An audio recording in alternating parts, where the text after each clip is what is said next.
up, everybody? Welcome to the 50/50 podcast. This is your boy Illis Demeanor, also known as Sean Jones. Today is July the 23rd on a Sunday. This is episode number 10. Here at the 50/50 podcast, this episode means a lot to us personally. Episode number 10 is a big milestone for us. For anybody that's tuned in, we appreciate y'all. All the likes, all the views, all the subscribers. We really, really appreciate it. Today I got two special guests. I got Chris Thompson with us today, and I also got Marcus from Next Level Barbershop. Yo. What's up, y'all? This your boy Marcus Mosley coming to you live and direct from Next Level Barbershop. Yes. Here with 50/50 podcast. Yes. Appreciate you for being here, Marcus. Appreciate you for being here, Chris. Thanks for having me. Yes. So I got a couple of topics that I want to talk to you guys about. First, I want to start with you, Chris. All right. I know this is your first time on 50/50 podcast. So Marcus was telling me a little bit about you. He said that you have a gym here in Fort Smith. Yes, that's correct. Yeah. Okay. So tell me a little bit. I want to start off where, not jumping all the way to your gym first. Mm-hmm. I want to start out right. where you're from. Well, I was born and raised in Dardanelle, Arkansas. It's a city about an hour away from here. And been born some time ago, 1972. Okay. Yeah, 1972. Alrighty. So I grew up there, and it's pretty much where I went to school. Graduated high school. Pretty much raised by my mom. Got an older sister, and pretty much a tight family. You know, growing up in the community and things, and went on in my community to graduate. Went to college and tried to do a little bit of journalism, criminal justice, and some few other majors that I had up at the University of Arkansas in Fayetteville. Okay, University of Arkansas, Fayetteville. Yeah. Okay. So I went to school there about 3 years, and my whole time up there, I really wanted to be a police officer. So I wound up getting a job there at the university. Okay. Kind of being in security on the campus. How'd that go? It went really well. Yeah. It wasn't one of the things that my mom was happy about at the time. Okay. Why not? Oh, because I'd always said that when I was little. When I was running around with my granddad, we'd do different things together. And one of the things I used to say, I want to be a police officer. Okay. And like in our family, my granddad, he's a Johnson. So he was I can't remember if his cousin or whoever, but Grant Johnson, the Marshals Museum. Mm-hmm. Yep. He's in our family. Okay. So there's kind of the bloodline there. Kind of established. And he always told my mom, let him do what he wants to do. Let him, seek what he wants to seek. And, just, how the 80s were. When you come up in the 80s, It was rough. Yeah. I came in on the backbone of, like, Rodney King and stuff. Mm. So going into law enforcement wasn't, like, something that everybody thinks that this person should do. But it was something that I always wanted to do because I thought I could do it well and, make a difference. Just, like, lead people. Yeah. But, after going up there to university, we laughed about it, me and my mom, about working in the security. Yeah. Because she knew what I wanted to do. And about 3 years later, I wound up moving back to Dardanelle and being a dispatcher there, and then worked my way up into law enforcement to be a full-time officer. And I was the first black police officer there in Dardanelle in 1995. That's huge. Nice. Yeah, okay. That is huge. Yeah. That is. We hit some milestones. We hit that milestone. It wasn't something that I intended to do. It's something that I was focused on being the first to do something. It just happened. Yeah, it just happened. Yeah. And my mom was the first black graduate from the high school there in Dardanelle. I can't remember what year it was, but she has a picture up there in the high school. And she, as I went on to the police, I ran for city council, and we ran together. On the same ticket, not against each other, but against other people. And she won. I didn't win, but she became the first black city councilman there in Dardanelle. So sorry to cut you off there, but I want to ask you some questions on that. So, being raised in Dardanelle, Arkansas, right? Is that mostly like African American city, or is it kind of like mixed? Because that is some big milestones that you guys set. the wasn't a lot of diversity in the community. There's more diversity now as time went on, but in our time growing up, through just school and stuff, I was probably one of 4 black people in our whole class, as we went up. Yeah. But as time went on, there was more diverse community as far as black people versus white people and Hispanic community moving in after. You had just a few Asians there, but predominantly I guess you say white community. Did you go through a lot of crap? Yeah, I mean, you went through your typical stuff. Not everybody was I don't think everybody was malicious with the things that they went through because when you come up as a kid, a lot of people said stuff and it was all kind of like kids play. But as you grow up, you realize some of that stuff isn't exactly kids play. Okay. And it's more or less that you're kind of ignorant to the fact of people's bad intentions and the way they treat you because they always treat you different. Growing up in a predominantly white community, people will always remind you that you're black. Well, sure. I grew up in a small town. I grew up in Roland, Oklahoma. So, and it was a little bit more black people, and it was early 90s. But what I wanted to touch on was, did you feel the embrace? Were you accepted? Did you feel accepted more? Because I felt like I was accepted, but like you said, you just brought up a good point when you said that they remind you that you're black. Yeah. You know what I'm saying? But at the same time,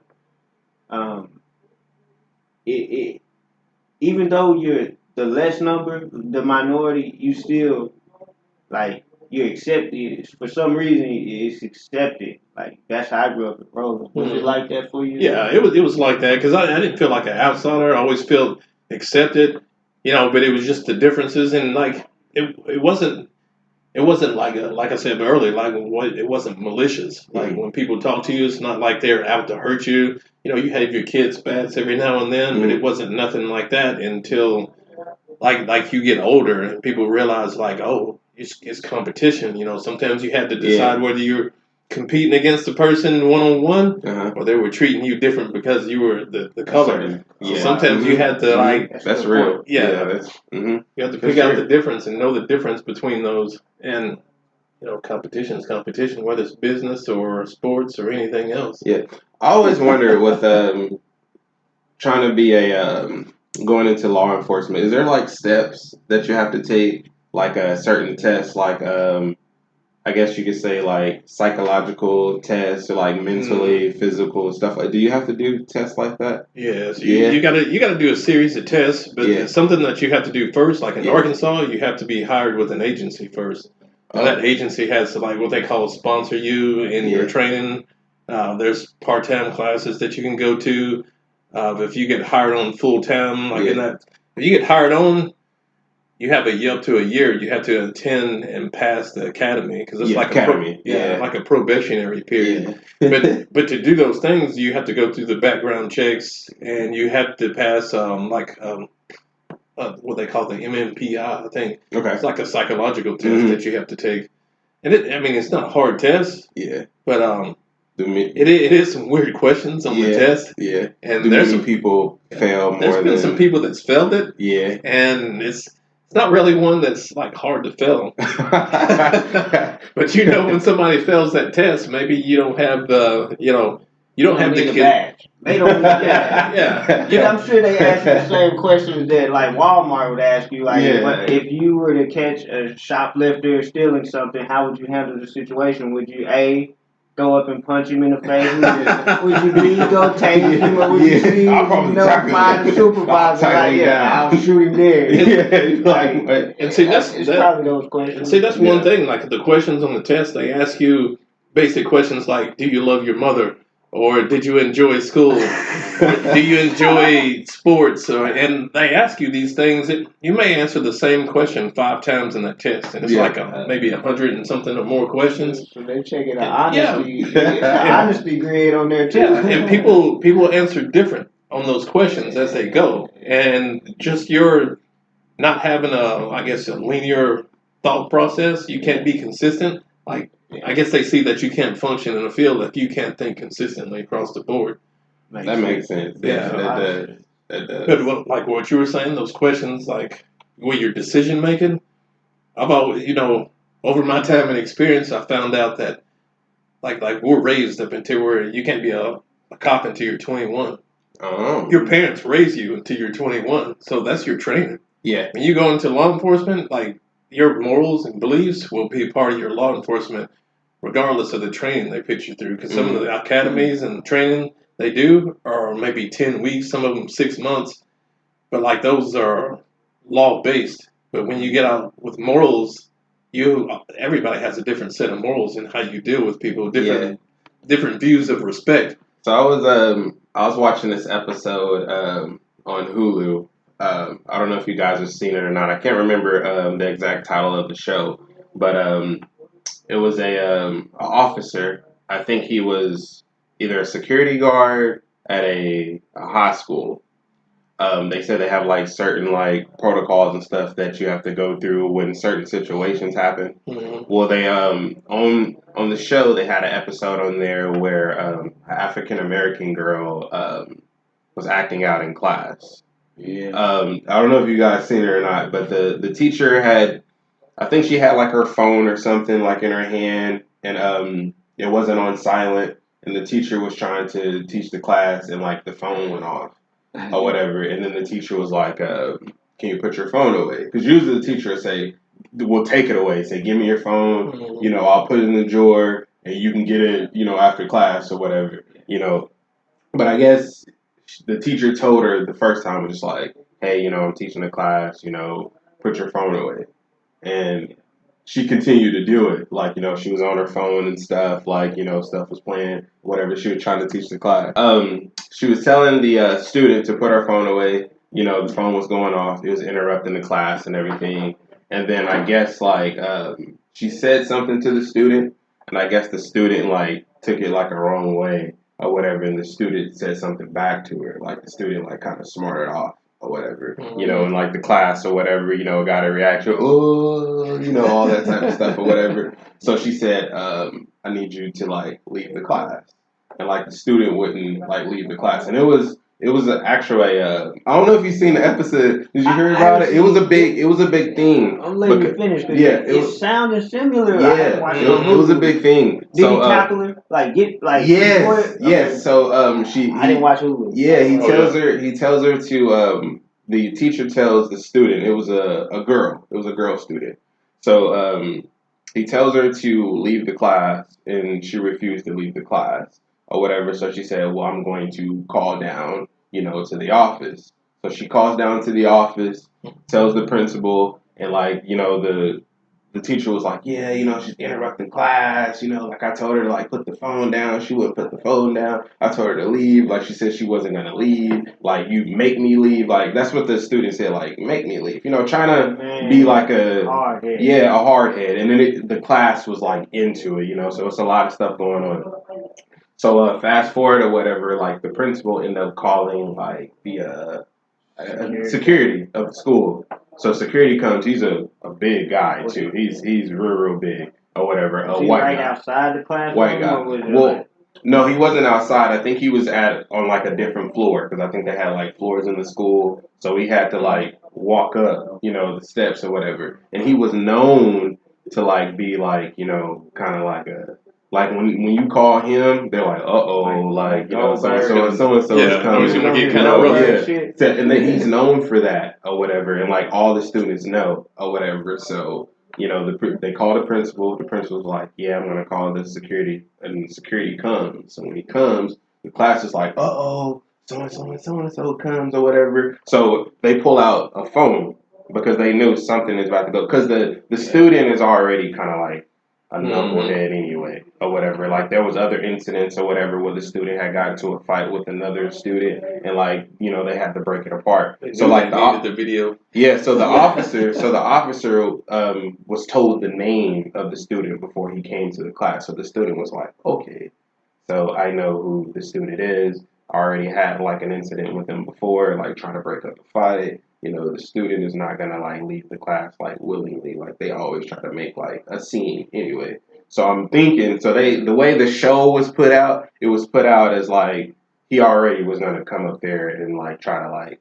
use some type of like force to get her out because he knows that she's not going to. So anyway, so fast forward on the show, whatever. It shows they pull out the video and they actually show them like recording, like students recording it. So the officer comes in and they have audio and stuff too. So the officer comes in, he's like, hey, you know, like what's going on? And then the student was like, yeah, she told me to leave the class and whatever. And she was like, I wasn't doing anything wrong. And he was like, well, you know, if the teacher tells you to leave the class, you need to leave the class. And he's like, come on, you know. But he didn't touch her at first. He's just like, come on. And then he's kind of like I'm not leaving. And he was like, you know, like, come on, like, you know, like, let's go, let's walk down, get your things or whatever. So the officer is trying to grab like her bags and stuff. And then the student is like, don't grab like my bags and stuff like that, you know, kind of being like a knucklehead or whatever. So then I guess like the officer, I don't know if he like got upset and stuff because on the show he ends up telling his story because they like bashed him for it. Like it was on the news, like it went crazy. But like he actually like tries to, he didn't, how the camera looked at it, because they showed it from two different angles, but like how the camera looked at it, it kind of looked like he tried to like force her and like grab her out of the chair or whatever. But what it does is when he tried to like say like, hey, come on, and try to like help her up, like she kind of like resisted and pulled back or whatever. So it made it look like he kind of like do that. Yeah, like, he did. He if your own kid is if your own kid is like, nah, I'm not gonna do that. And you try to grab them. The desk full over. So because it was like one of those little chairs that has like the little desk that go like this, and you got to kind of slide in. So like he tries to get her out, and you know you can't. You can't do that. Yeah. Baby, you know how when you're carrying a baby and they just plank out, you can't hold on to it. Yeah, that's how it happened. Like the chair fell over. So like the class was like, oh, like he pushed her out of the chair and stuff like that. So the chair fell over. The kid like tried to stop themselves from falling on the ground because like the desk was about to fall over, and if they would have fell over with the desk, the child would have got hurt. The student would have got hurt. So he tried to like grab onto like the officer to kind of hold him up, and like you know the officer ended up falling down, and it kind of made it look like they were like scuffling. So anyway, so fast forward away to that or whatever, like the video gets out, it gets on the news, they put out like officer or whatever, like bullies like this kid, and it was like a black and white thing because the kid was black, the officer was white, and it went crazy. The teacher was white. So it went crazy. It got all over the news, social media and everything or whatever. But my question to you is, have you ever like experienced like any situations like that? Because he actually lost his job for that, and then he went and tried to tell his story, but like the African American like community was like, no, like you shouldn't have had to like even like touch like the kid to get him out of there. Like you know, they said you shouldn't have put your hand on. And then he was telling his story. He was like, well, there's certain like protocols you have to go to. Like I have to like remove a person from the situation if they feel like, you know, all this stuff or whatever. Yeah. But have you ever witnessed that or went through that yourself? I've went through, I mean, in law enforcement where you come up from, like as far as you talk about putting your hands on people, it's like you're doing that all the time. Like whether it's for non-resistant people or just compliant people or people that you're there to help, you have to actually sit down and study or be trained somewhere in how to handle people, not just verbally but physically too, because there's ways of like reading people and know if they're going to be passive resistance or active resistance, and like that's where some breakdowns occurs because you do have protocols that you go through, and they have your level of use of force, you know, passive and then active and then soft hands, hard hands, and then like deadly force. Like they don't. There needs to be more training in like how to talk to people, and that's where I come back to like how were you raised? Were you raised to just like just get up and come on and not listen, or were you raised to go in there and actually like talk to the student and find out what their problem is. Not say like, oh, what's your problem? Or the person or the person that comes up and say like, what can I help you? What happened here? Like why why are you doing this, or what happened to you to get you to this point, and let them vent a little bit. Because I feel like I could sit there the rest of the class period with that child, like before I ever touch him. Like I would not ever have to like get your shit and let's go. Yeah, like this is my job. Like this is my job. But I'm patient. I guess it's like the way you were raised. Like it comes down to how like your morals. And some people like if that's the end of the day, right at the the 3:30 bell or whatever's about to ring, and he's ready to go home. You catch some people that's ready to go home. I gotta get you out of here. You're rushed. You gotta get home to your family. They got all this going on in their head. That's how he was. He comes into class and he's like, hey, what's going on here? And then she's like, I wasn't doing anything or whatever. And he was like, well, the president, or not the president, he's like, but the principal called and said you were interrupting class or whatever. He's like, let's go. And then the student was kind of like, I don't have to leave or whatever. I'm not doing anything. All I was on my phone or whatever. What's the name of that and he show? was like, I can't remember the name, but it's on Hulu. I want to watch it. I've had people like, you get into even domestics. It's all kind of like the same thing because there's a conflict going on. And when you resolve conflicts for people, a lot of times you just can't have them together. Like you across the table from each other and y'all yelling. Sometimes you can go in there and just yell, let them yell. Stand there and let them yell and get it off their chest.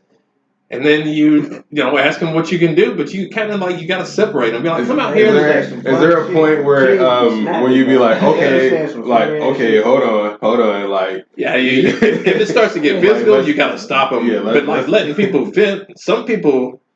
It's worse today, but like during my time or our time, people would vent and they kind of get off their chest and be like, you'd see them, do the little sign. You'd be like, well, come out here and holler at me for a second. And then you go out and talk. And then they'll go. But like today, you watch the videos, people just go on and you just let them go on. They'll be there for 15 minutes saying the same thing over and over. And those are the people that you have to like, you're like, shoot, I've exhausted all like possibilities. So you don't have to do this. You don't want to, but you have to. I feel like you have to exhaust those possibilities first, because last thing you want to do is like get physical with people. Because you never know what's going to happen.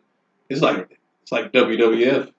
You may get into a wrestling match, but you actually don't know what's going to happen. Right until that moment. Yes, for sure.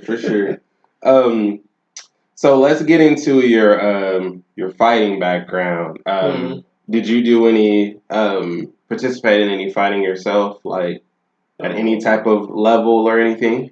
Yeah, and I prefer to call it competition ones. It's either competition fighting or competition, because just from my experience and like the training that I've done, I've done competitions, but I found competitions to be a little bit more sometimes difficult than like what I would call fighting, because fighting, like you're in the street or I'm on the job and there's a fight, a conflict. But in competition, like training, I've done a couple of kickboxing. I've done a plethora of like jiu-jitsu competitions where we grappling and things like that. And I've trained I've trained in MMA, but I hadn't like fought on a card, competitively. But I've done it like in the gym, with some of my, I say friends, training partners. We wasn't in the backyard or nothing. Okay.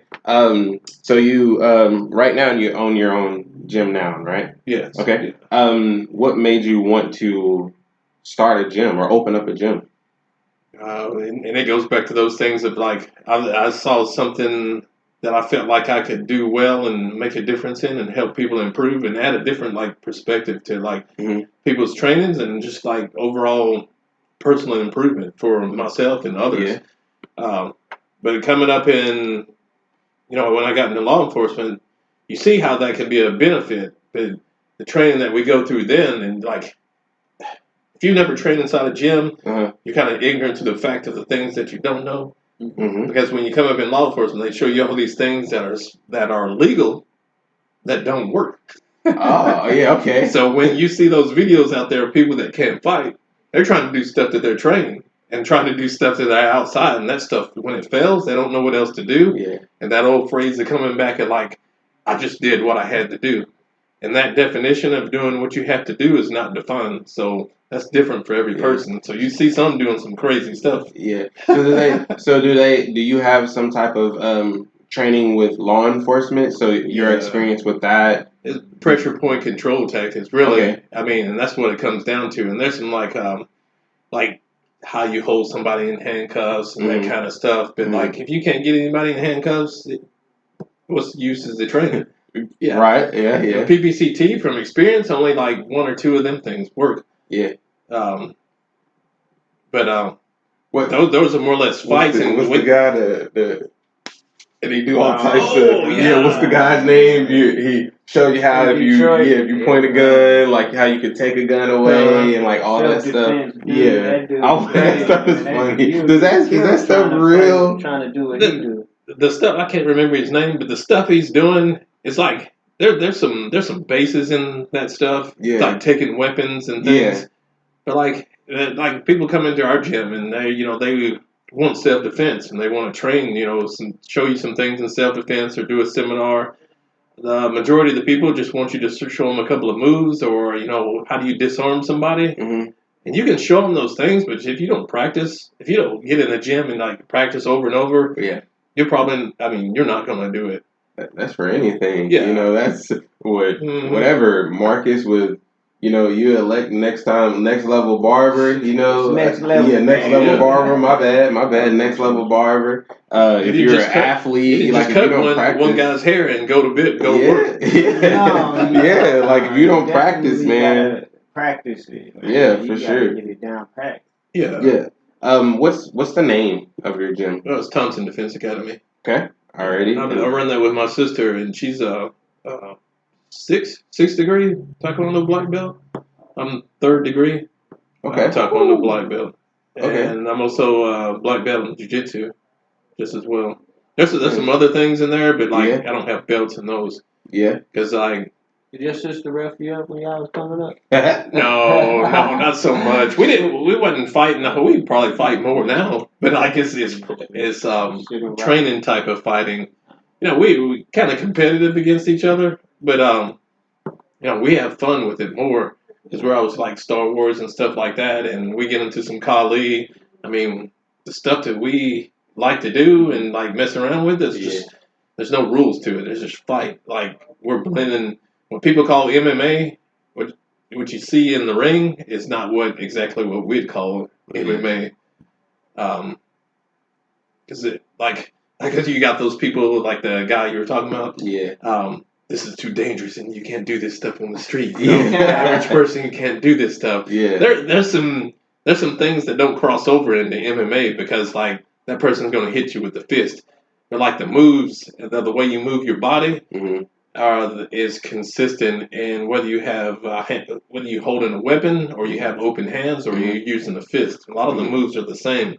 Some of the things you see in the cage, like you saw like Anderson Silva, like some of the spinning back fist and different moves like that you would see are the same moves like in a weapon. If you study Carlee, you're kind of familiar with like, if you throw a back fist here, somebody grabs you and how to re-grab. You understand those things in jiu-jitsu, but it goes deeper than that.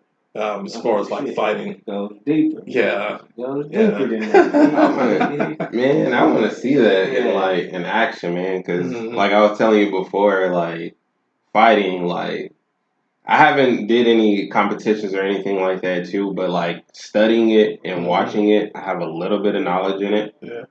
My dad, he was a trainer ever since I was a little, and he actually had a tournament and stuff going on down here in Fort Smith.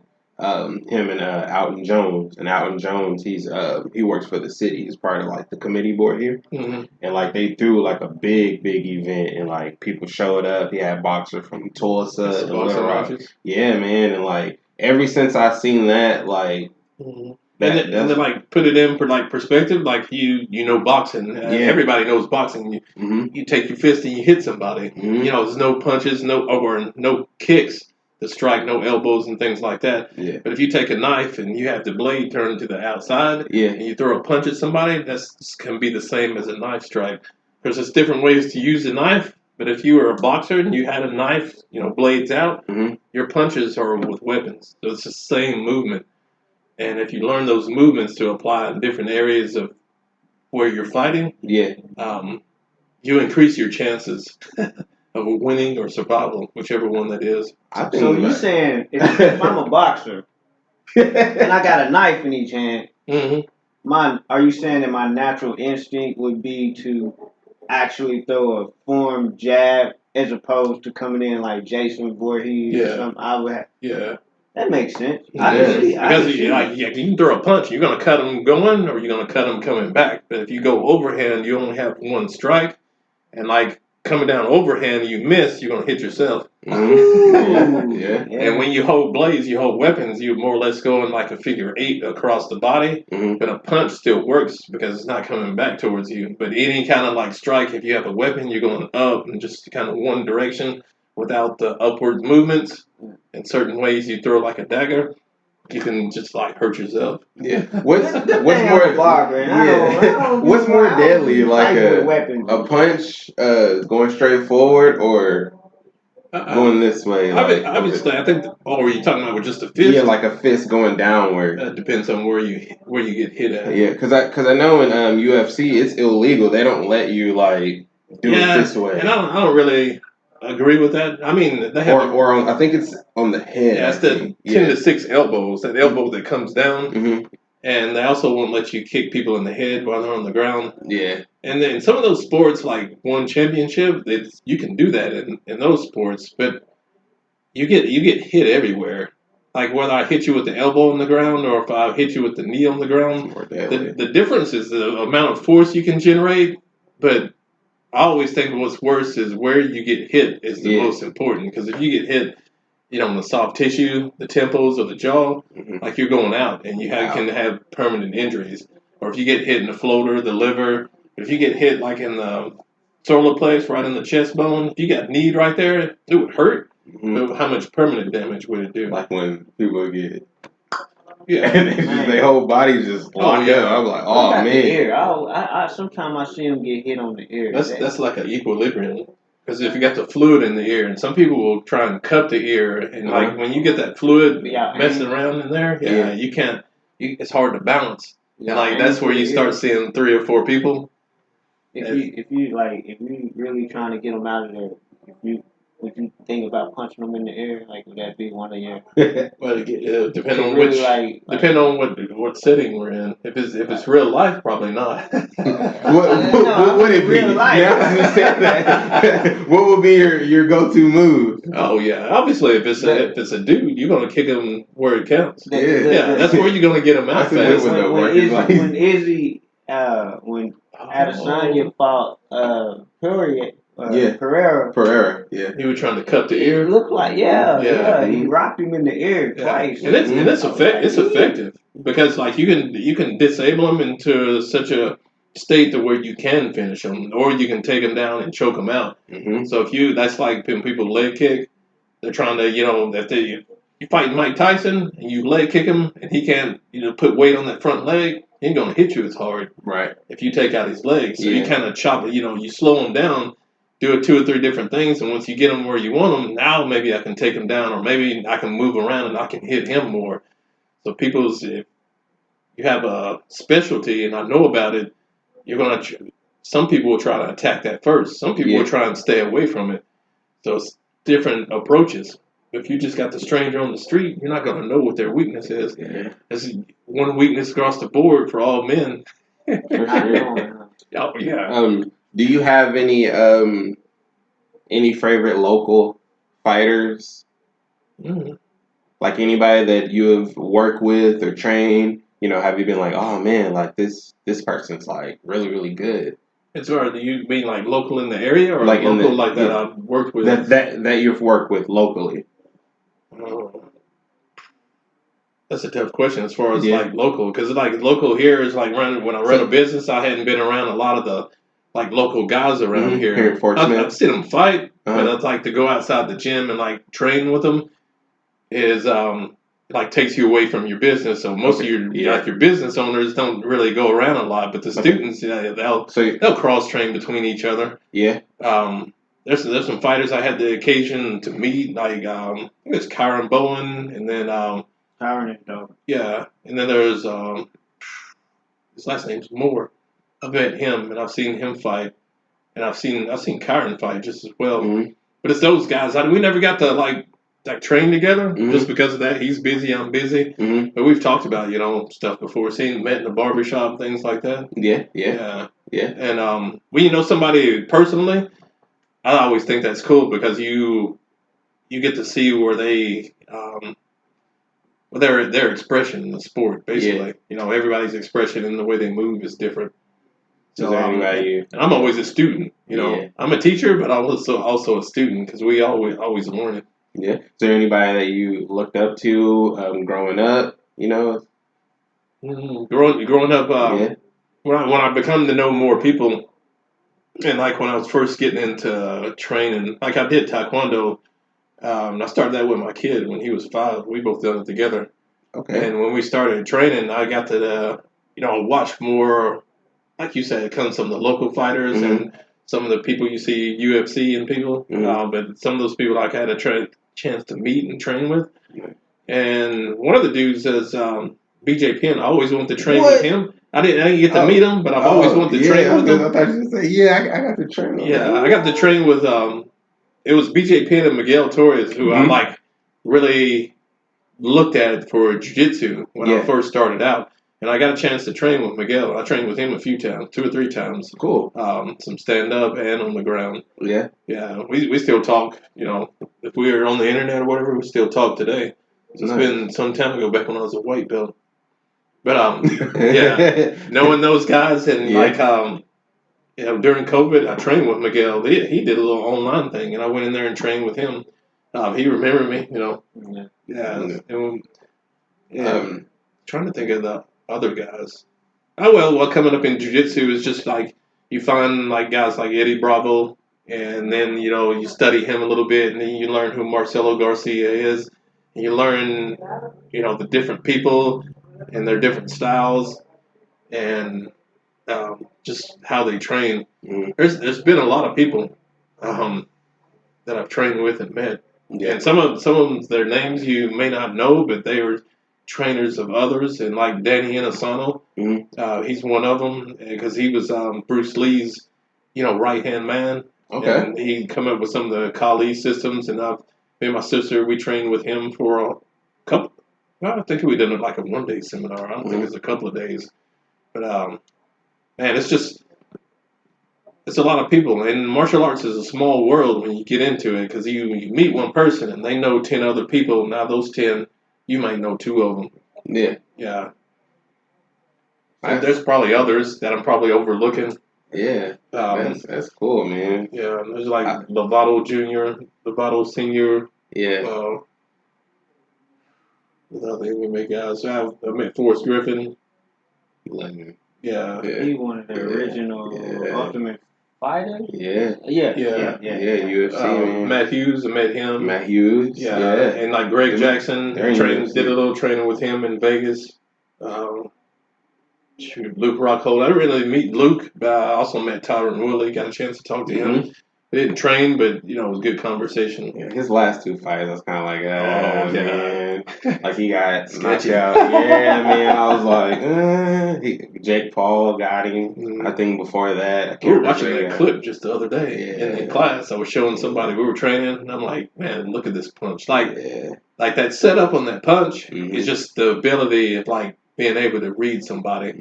Like people don't think Jake has trained much. Yeah. But tell me your natural instinct, just like I talk about growing up with morals and like your beliefs and or how you read people. Like he has the ability to read somebody just to hit him once and knock him out. Yeah. And that's what he done. He got silver too. Yeah. I was like, so he got the one hitter quitter. He got that down pat. Yeah. He surprised me because him coming up is just like as a YouTuber and not really like showing that his boxing background. And then once he actually started fighting and like they started giving him matches, I was kind of like, this guy probably won't do nothing, man. Like he's all on the internet, like he's a fluke. And then once he got in there, I was like, this guy can really fight. Mark Zuckerberg, have you seen him lately? Oh yeah, Mark Zuckerberg. No, is he MMA? He going crazy, bro. Is he supposed to fight Elon Musk? Training with Izzy, Adesanya. So, there's a couple more. That's all the picture. He training with. Yeah, but he locked in, bro. Is he? Locked in, for real. Yeah, man. Whooped the shit out of Elon Musk. And that's something that a testament that goes to those guys. Because I tell everybody, we talked about it a while ago about doing self defense. You just can't go in an hour. In an hour, you learn like what you could do. But like those guys have 6-7 days a week that they get trained multiple times a day. Yeah. When you put in that type of time, you can advance that fast. You see them do it. Mm-hmm. But the average person thinks they're just like they're leaving their 9-to-5 job and training an hour. It's not the same. Yeah. Even these guys that train at high levels, the UFC guys, they're not Jake Paul. Yeah, Jake Paul is training crazy. They're not training. They're not training 1 hour a day, 3 days out of the week, and working a 9-to-5. I do this. This is my life. Oh yeah. I eat, sleep, and the gym. Like I'm in here every day. Yeah. Like you gotta have that mentality, 2 or 3 man. years locked in like locked that. in. He really whooping ass in the ring. Like, that's good, man. So have you guys UFC 291? I don't know if you guys see that fight card. But like that fight card is stacked. Is that the one that's coming up? Yes, it's coming up July the 29th. Let me pull it up, man. We talked about it. I was kind of eyeballing it. Yeah, we talked about it a couple of times on our last podcast. But Justin Gaethje, and Dustin Poirier, I think that's how you pronounce his last name. They're fighting for the BMF title. That's like that's the BMF. Yeah. So that's coming up. This is their second time fighting. And then you got Pereira. Yeah. Pereira is fighting. How you pronounce that guy's name? Oh, Blankowitz. Yeah, Blankowitz or something like that. This fight card is stacked. You got Wonder Boy. Dude is a tough dude. Yeah, man. Like this is I haven't seen a card like this stacked like this in a while, man. Like that fight card is crazy, man. It's like Michael Chiesa and Kevin Holland. Mm-hmm. Kevin Holland, that's my boy. Kevin Holland. You got Stephen Thompson. They call him the Wonder Boy. You got Derek Lewis. He's fighting. Really? Yes. So I'm definitely going to go see that. That's probably the best looking card I've seen in.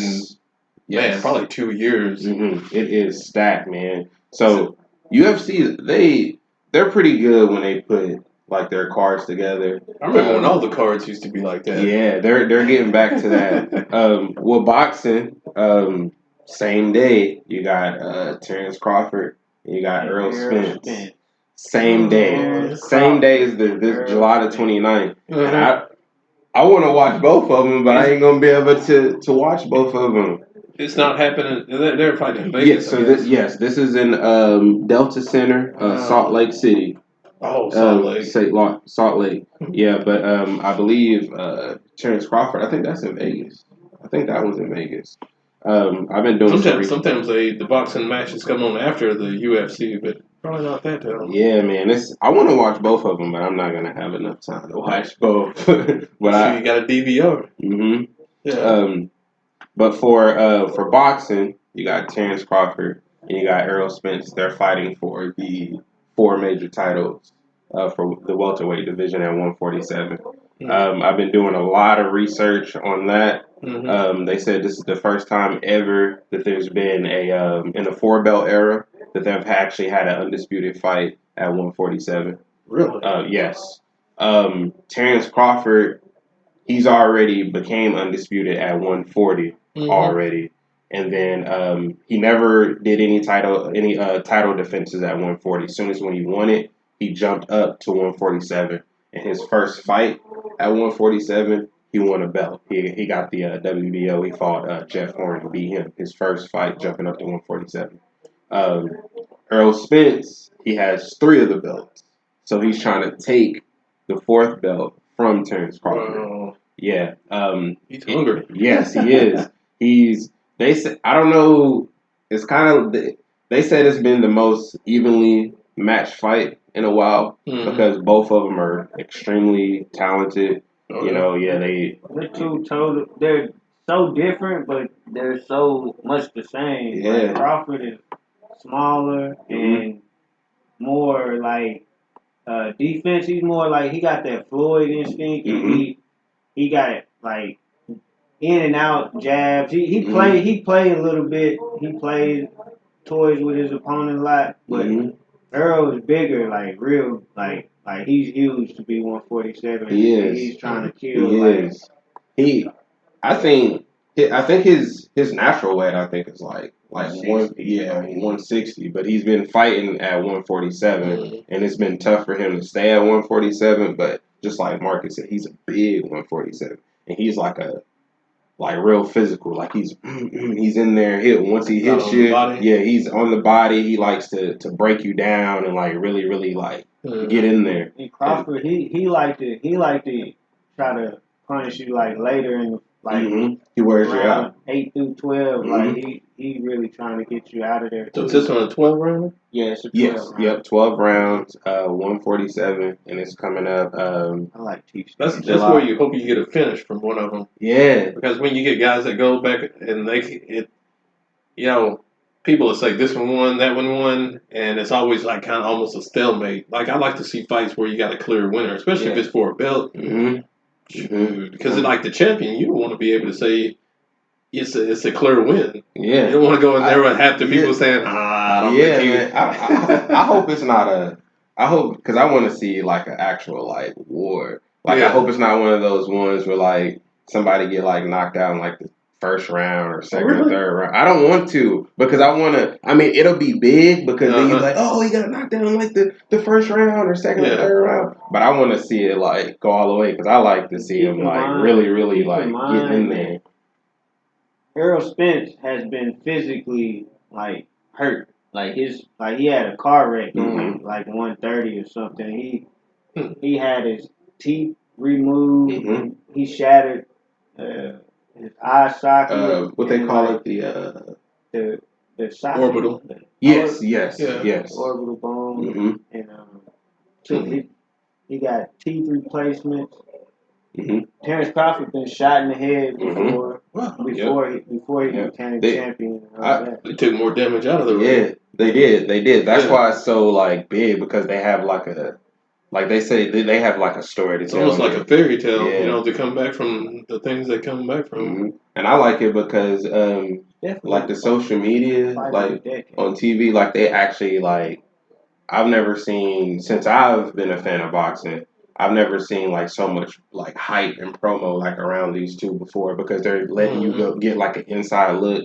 Like I think they really need that in boxing. Yeah, the interviews. They're letting you go to their like training camps or whatever, and you can see behind the scenes a little bit on how they're training. Like they have like media day, like the cameras and like all that stuff. People taking photos. Like they're actually like giving you access to like really like dial in. So it's kind of making you like boxing's always been that hidden sport to where like you walk into the gym, you better be a member or you're gonna get beat up because you ain't gonna see what we doing. Yeah, man. But MMA kind of changed that. They always had the behind the scenes set up for the fight, go show some of their training. Some of that stuff is just a lot of it. I'm not gonna say a lot of it. Some of it's staged just for the cameras. Yeah, but you don't always see the real training. They call Crawford.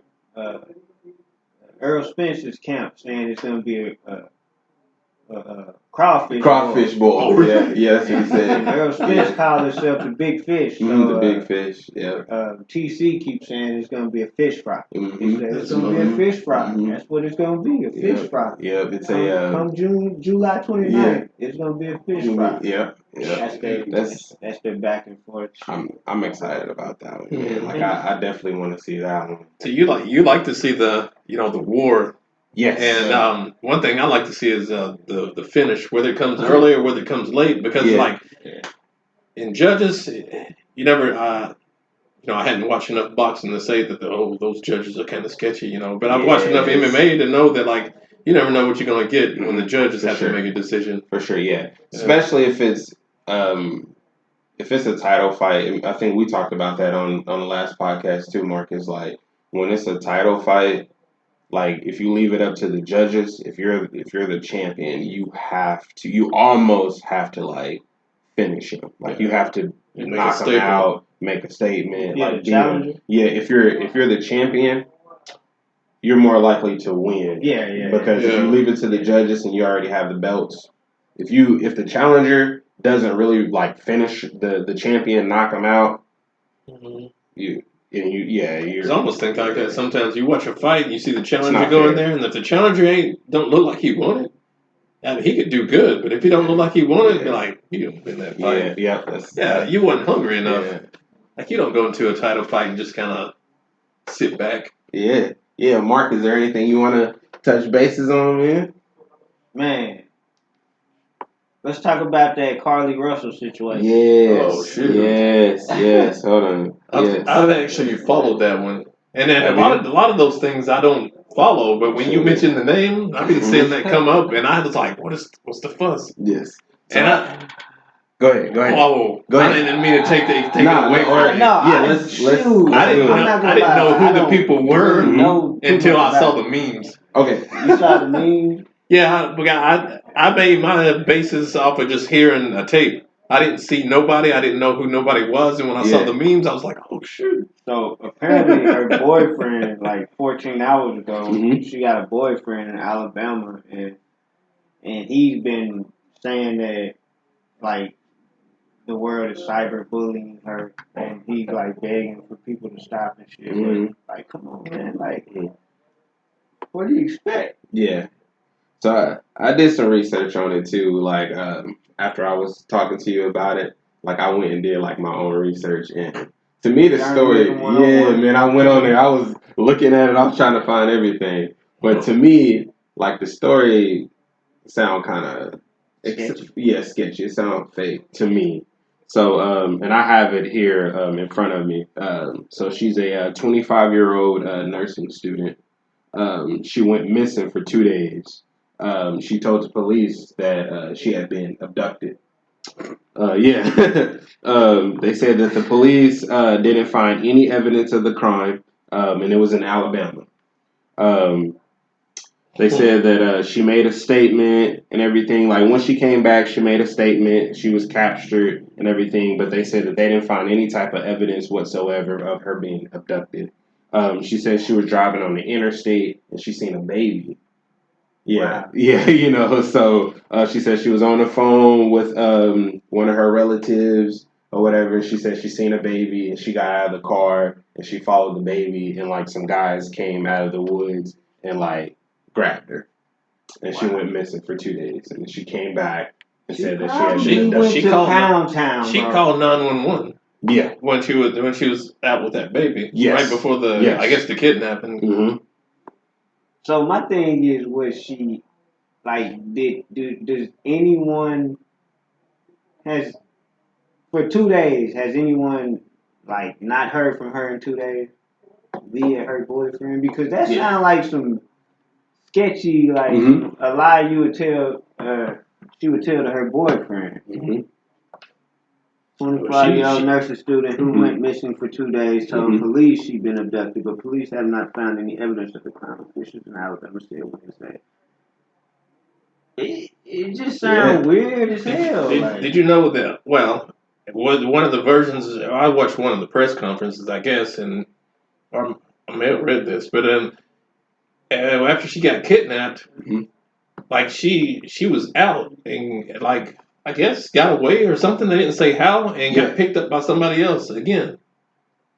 So it says that's what she told me. Yes, you know her boyfriend. Yes, bro. It says so I don't know how you get away and get kidnapped the second time. It said investigators have not been able to verify most of Russell's statement about being captured.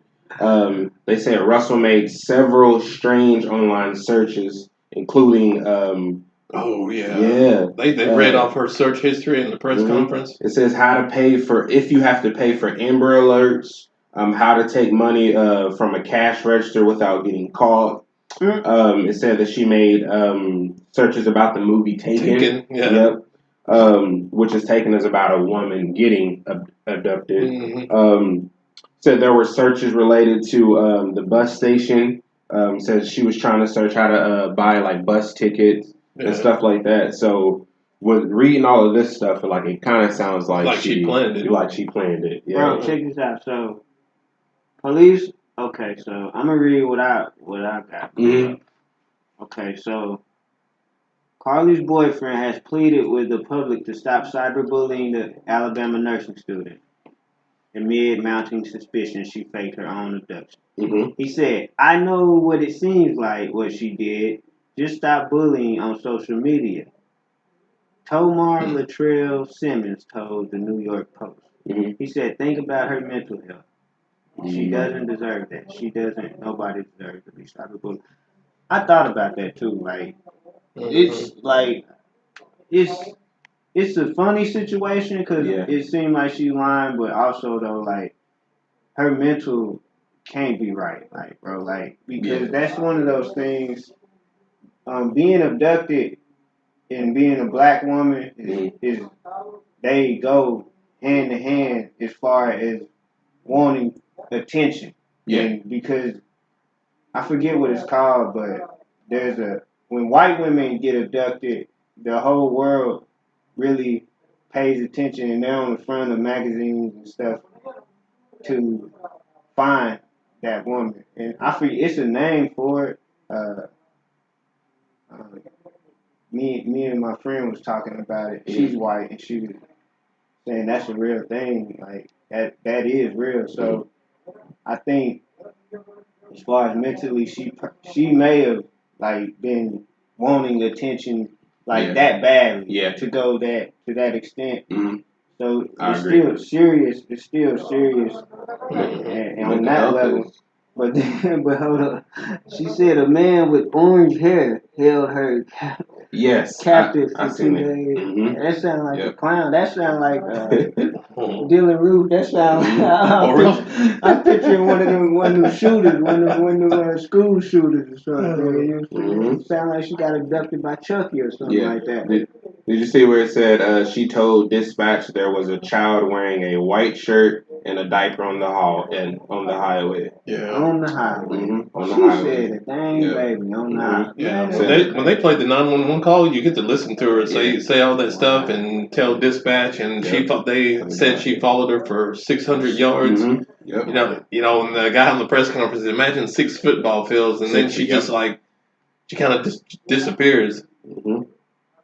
And like there's nobody before the man approached her, but there's like nobody around for the baby off on the interstate. Yeah. So what gets me and like what happened to the they looked for the baby, but I'm like in the context of her story, like the baby just disappeared. Yeah, and she there was no other reports. She made the 911 call, but no one reported their missing baby on the highway. Yeah, they said that too. They said no one else has said anything about a missing baby. So with all of that stuff that's out there, do you feel for her because do you think it's like a mental health deal? I do feel for her. Like I don't feel sorry for her, but I almost understand what's happening. Like, but plus also like another thing, we're in this culture where people want to be infamous for shit. Yeah. Like she got her whole career. Like she's a nursing student. She's supposed to be following her dream of being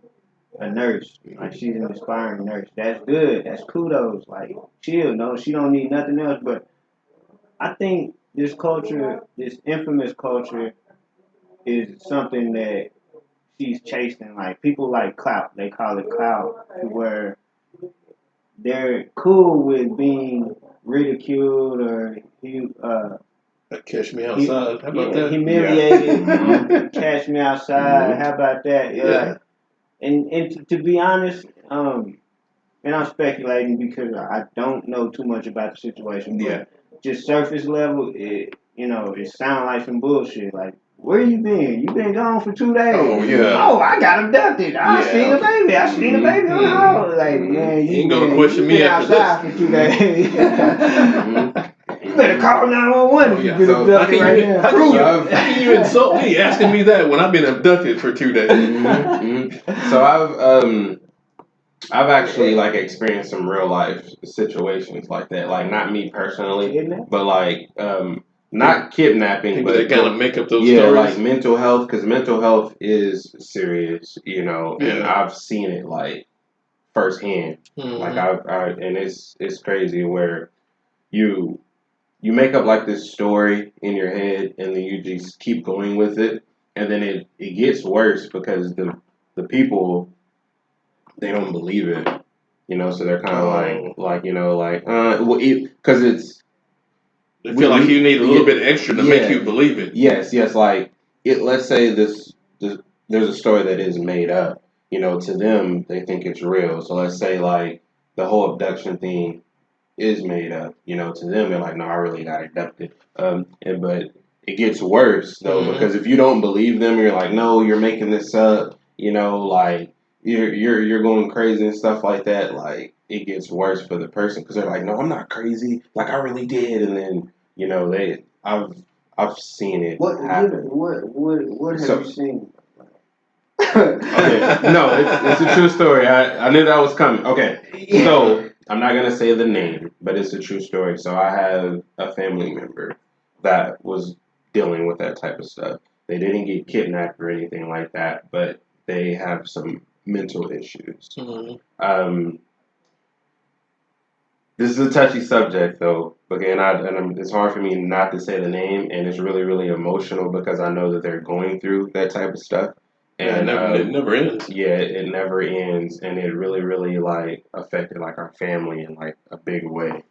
But yeah, it's a real thing. About who you're talking you about. probably know it's a real thing. Once they get into like that psychosis, that psychosis, like it's hard to shake back. You know, and you would say like they'll say like I think people's after me. You know, they get paranoid. They just want to be left alone. You know, they wander out on the street. You know, you're like, hey, come home. Like you have somewhere to stay, and they're like, no, I'd rather sleep out on the street. You know, and see, like when you talk about stuff like that, and you go back to that high school of the girl in the chair picking the girl up, when you approach people, you have to be aware that they could be going through a psychosis spell. So it's like jump from 0 to 100 in one moment may not be the best thing to do for somebody like that because you will have like you don't know what you have on your hands, but you got to talk to people and find stuff out like that. Yeah. I'm gonna put this story out there, and my mom, if you're gonna listen to this, you're gonna know exactly what I'm talking about, but I'm not gonna say the name. But it's a true story. Everybody knows my mom though. My mom, her name is Eugenia. Shout out Eugenia. Yeah, shout out Eugenia. Yeah. Cool. But there was a situation where someone was at my mom's house. It's a true story. Someone was at my mom's house, and they made up a story saying that they actually bought the house for my mom. They said, you wouldn't be living in this house if it wasn't for me. Like, I own this house. Like, I own your car. Like, your whole life wouldn't be if it wasn't for me. But it was because of them. They had some issues going on. It got physical at the house. Police was called, and that person was removed from the premises. But when the situation was going on, my mom called me, and I came over to the house. And I didn't see the physical part, but I seen the part where the police came, and the police was asking them questions. And the police did a really, really good job on there because I was actually standing right there by the police. And, like, the police were asking questions like, hey, you know, what's going on? And, like, it went from a 360 and like for the person, not the police. The police did good. But like they were just like, oh, you know, I'm just here, you know, at my house. And he was like, oh, okay, you're at your house. So then the police asked my mom if the police can go into the house. So when the police went into the house, the police was just, you know, looking around, and you can clearly see that, yeah, like it wasn't his house, you know, like. So, you know, and yeah, but the police didn't say that like in front of him though. Like police went in, was like looking around and stuff, asked my mom some questions, asked me some questions. Then he was asking the other person some questions. And then he was like, you know, like kind of like, you know, going on with the story. It's like, so this is your house? And he was like, yeah. He was like, you have like paperwork showing that like you own the house? And the person was going with it like, yeah, man, like I got paperwork. Or we can go down here and see it or whatever. And he was like, yeah, well, if you can provide the paperwork, you know, like, you know, we'll go it. But like the police was kind of looking. We had like pictures and stuff up there. So the police was like, yeah, like, you know, like who's this? You know, and he was like, oh yeah, you know, like that's my sister and stuff, you know, and this and this and this and this, trying to make him like realize that, kind of like, bring him back. Yeah, like this isn't like your house or whatever. But when the police attempted to do that, like it still didn't shake or whatever. So like we went outside, and the police was like, well, you know, they were asked for you to leave. So they was like, do you have like your clothes or anything like that? And he was like, yeah, I got my clothes and stuff like that or whatever. It's like, do you have anywhere that you can go for, the next couple hours? Because I called over here, and they just want you to leave for a little bit. And they were just like, yeah, I can get my stuff or whatever. And yeah, I can leave. So the police actually did good on that part, because kind of like how you said at the beginning, like if you kind of let them vent and like let them talk or whatever, because if it would have been a whole thing where they would have came over here and said, hey man, like she said she don't want you over here, like you get your stuff, you need to leave now. Like it wasn't that. Like,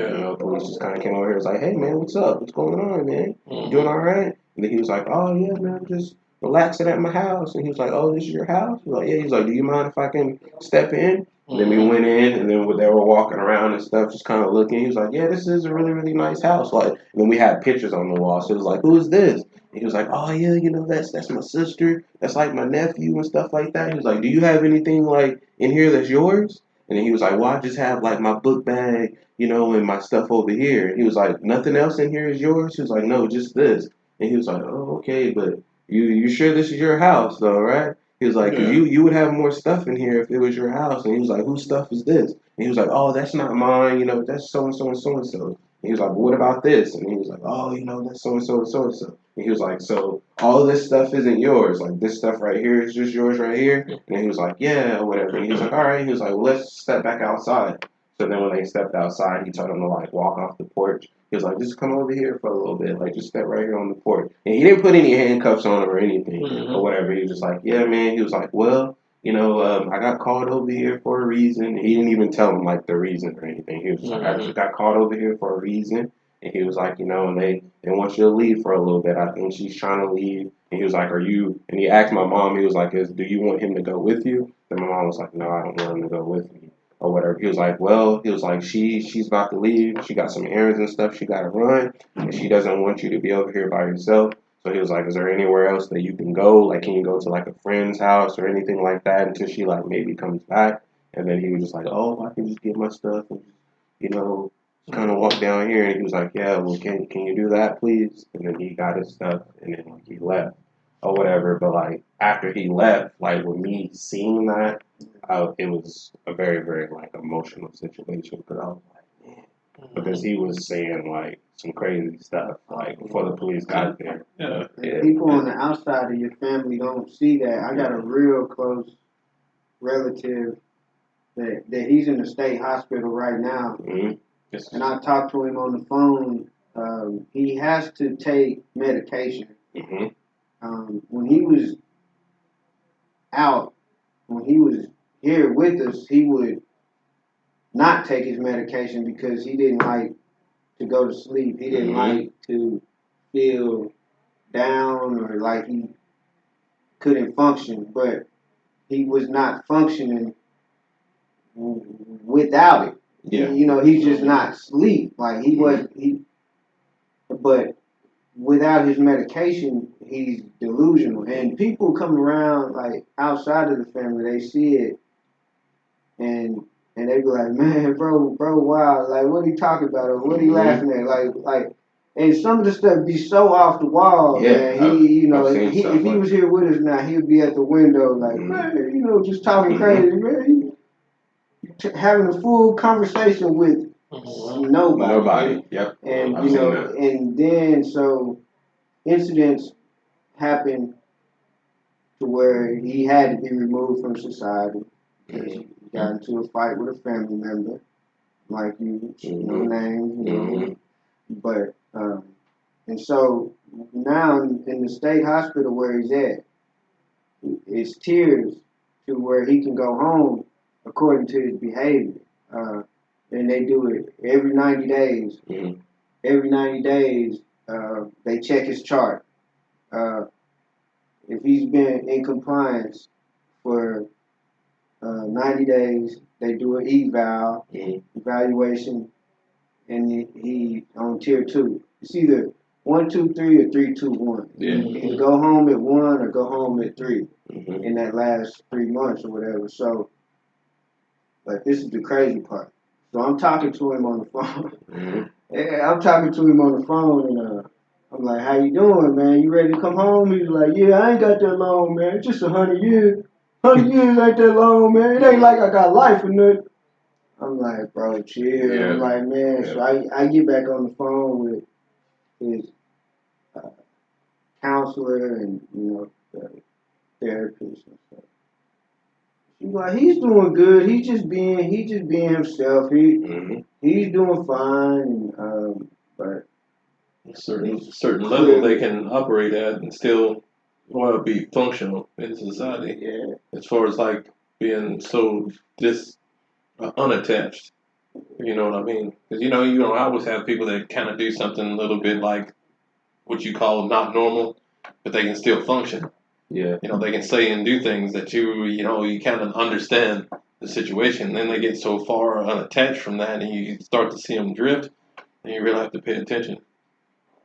I've seen it where this person, they'll be normal, and I might even be using the wrong words when I'm saying this because I hate to use the words like I'm trying to explain the situation. Because when you say like normal, normal, like.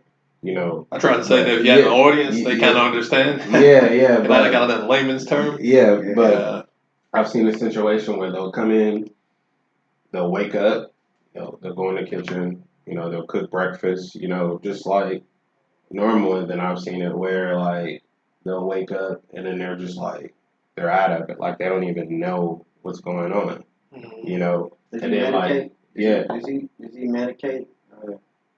I'm not for sure. I don't know. Honestly, I'm not for sure. But I've seen it where we'll have conversations like us three are having, and he'll be fine. And then like all of a sudden, like it's like you can kind of see it. Like they'll kind of like on their face drift away. And you can almost see like it's about to happen. And then like they'll be going on with the conversation. And in the next 30 minutes or the next question you ask, like, it's totally different. Like they'll start making up stuff like a fairy tale or something. You know what I mean? And then you'll be like, oh man, like it's happening. That's the way. You know what I mean? One of the counselors explained that to me. They kept telling me about different things like that, and they called it a psychosis or a psychotic episode. And like you just said that to the regular person, you think, oh, that's serious. I mean, it's serious, but it's not like wilding out. It's just the state of their mind state.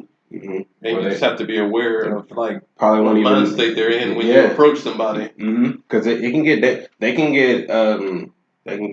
very, very like physical too. Yeah. Like strong. Strong. Oh yeah. Man, I was like, I did not know this person was strong. It was a situation where me and my two brothers actually had to remove this person like out of the house, and like it's three of us, and it's not a big person. The person that we're trying to remove out of the house, they slimmer built, but it was you see my brother's stuff. Me, we were like, this person is strong, like a rock. Like, oh my god, and like we're like sweating trying to move this person like out of the house. But with all that being said, like I've seen firsthand like that stuff. So kind of like with the Carlee Russell situation, like I don't know. It's like for me, like you do kind of feel bad, but then again, you're kind of like to loop like back around. are they trying to get attention? But then sometimes that's what I try to do is understand like what was. Of course, we only know the story from introduced through her. Like, what was her motive at the time? It could be flipped upside down for all we know. The dude could be like crazier than her. Wouldn't that be something? Like, while we're talking about she may actually trying to get away from him. In some kind of abuse situation. Yeah, a couple months the story come out, and be like, man, he was abusive to me. I made it a story because I was trying to get away from him. Yeah, like that. Then you'll be like, dang, man, like. We're down at Carlee. Carlee Russell. Yeah, man. But next level barbershop. Man, Marcus. Next level barbershop. Yeah. 14 Texas Road, man. So if anybody need a cut, holla at my boy Marcus, man, for sure. Yeah, man. These are pretty much the conversations that we be having in the shop, man. Yeah. We know that. Like, we talk about everything, sports, politics. Not so much politics around certain people because that's not professional, as far as politics and religion. It's not touchy subjects. But it's definitely conversations though that goes on in the shop. So I was reading this book. It's called Cutting Along the Color Line. Okay. And barbershops in the early days, cutting hair was a black man's profession. Like, it wasn't desirable. It was undesirable. It was looked down upon by Caucasians. Really? And it's where they would go to have their meetings, their business meetings, talk amongst each other, talk about politics, get their shoes shiny, clean, and everything. And it evolved. You know how black people, how we do. We take the guts, make chitlins, and make whatever we get, we make it a little bit more better, cheese or whatever. So reading it and moving forward, it wasn't a bad thing anymore. When the line of segregation got removed, then the black man kept his barbershop, but now he could cut black people's hair. So now the barbershops became where they would meet and talk and have their fun and kick the bobo, shoot the shit or whatever. And everything go down at the barbershop. They would talk about politics and everything they wanted to talk about. And moving forward, that's kind of what I want next level of barbershop to be on. Not so much the segregation part, of course not, because we enforce with Arkansas and everything is diverse here. I cut multiple cultures here, not just black, not just white. And I like that vibe. I like that vibe. I like our conversations in there. It's funny because I wanted to start a podcast myself and base it around just unscripted barbershop conversations. That's why I like coming here to the 50/50 podcast. Yeah, we appreciate you having me. We appreciate you, man. We appreciate you wanting to come onto the show. Yeah, Marcus wanted to introduce me to it. Yeah, I was like, really? Yeah. That was cool. Yeah, we appreciate you, man. I definitely wanted to bring Chris on because me and him, our shops, or his gym is like right across pretty much across the street from me. The railroad just divides us. We're at 6421A, Highway 271. And I'm right there, 6814 Texas Road. I'm right where the Y, where it veers off. It turns into Texas Road. So, it feels good to be black man in that on that side of town and have a business, something going that's part of the community. I'm real big on that as far as reaching out to the community. I do cut-a-thons.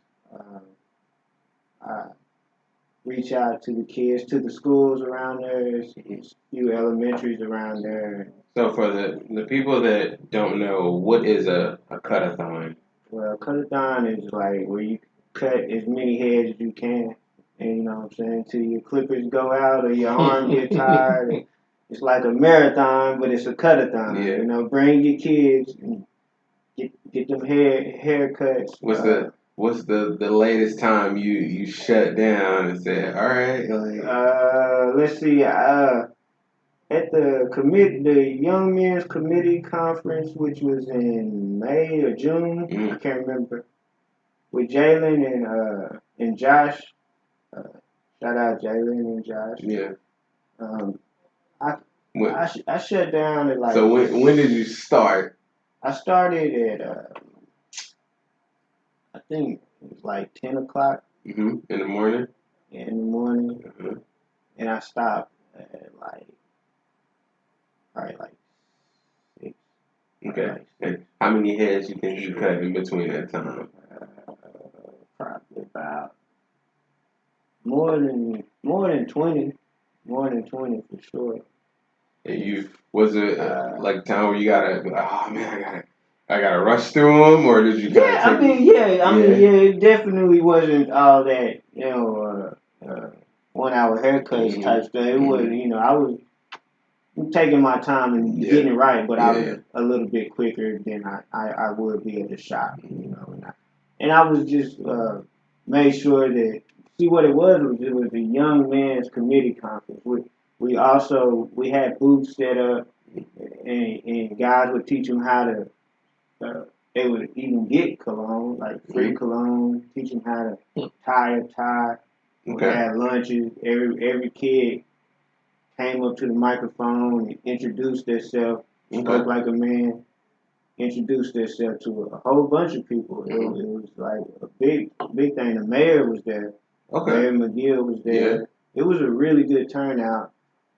So I made sure that when young men sat down in my chair, I would talk to them, ask them about their grades and what sports are they into, and make sure they're on the right path, right page when you sit in my chair. And because eventually, most kids keep going to the same barber. I went to the same barber my whole life. My dad was a barber, but my dad was like a all around hustler type dude. He didn't officially cut hair. I mean, he didn't have a barbershop, but he cut hair. Like, he cut hair in Tulsa. A gambler. He ran a gambling shack. One of those type of things to where a lot of stuff go on, but he was big into cutting hair. And is that what got you into I think cutting hair? I think so. He would always when I would go stay in Tulsa with him for the summer. I remember when he stopped cutting hair. Like that wasn't his thing anymore. And he would try to get me to cut hair. And I'm like, I don't like that. Like, I'm not doing that. At the time. Yeah. He's like, man, go down to the park and I bought you some clippers. Go see who all need their haircut. You can make some. I'm like, that's not me. So it came later in life, cutting hair. To me, it came later in life. But do I think subconsciously I was meant to be a barber? Yeah. Not for the simple fact of cutting hair, but what goes along with it. Like what spaces it puts you in, like, and what kind of people it brings you around. Like, for sure. I grew up in I liked to sit around barbershops when I was a kid. I would like to sit around and laugh and hear the shit that they talk about and stuff like that. So I think that was the major. I can relate a little bit, not on me cutting hair, but being around barbershops and stuff, because I was around it too. Because my mom, she do hair, so coming home after school, having to sit up there, until she got off work, and then seeing a lot of people come in and come out and hear conversations and stuff. Like, yeah, I can relate to that. Doing your school work up there, you're like looking up, you kind of like look into it, and you're kind of like, how's she cutting that hair, and stuff like that. and sorry to cut your story off, Marcus, but no, you good. There's been times where I kind of like, man, I can do that, just because my mom did it, but like I never got the confidence to pick up some and actually be like, I'm gonna try it. But thoughts came in my mind sometimes, and I'd be like, I think I can cut hair too, man. And from the outside looking in, like the feeling, because being a client, the feeling that you get, when you have like a nice shave, or a nice haircut and stuff like that, like just kind of makes you feel a little bit better, it gives you confidence, you can wake up the day and look sharp and go on about your day, so that's. I can relate to that as far as the confidence part, because when I was 18, 19, 20, 21, I didn't have a lot of facial hair. Mm-hmm. I was young. I didn't have a lot of facial hair, and I didn't use clippers at all, especially on no one else. So later in life, I started getting a beard, and it became expensive to go get a haircut just to get what I want. Like I wanted like my beard lined up, or just my goatee knocked up, but I didn't like razors. I didn't like have to shave my beard. So I think what helped me was I invested into some dollar store trimmers over the years, and I got pretty decent at. I got pretty good at my own. Like I would go somewhere and like, damn, Shannon, my cousin, he'd be like, damn, you lined yourself up. And over the years, I'm like, man, That's hard to do. I'm pretty good. I was like, I'm pretty good at this. But it wasn't. You gotta have a steady hand, especially if you're doing it like yourself. And so, what made me get into barber school? It wasn't the typical route. It wasn't like my confidence wasn't through the roof or anything. It was just something I felt like I had to do at the time. Mm-hmm. We talked about that last time. I remember the story. I was what 30,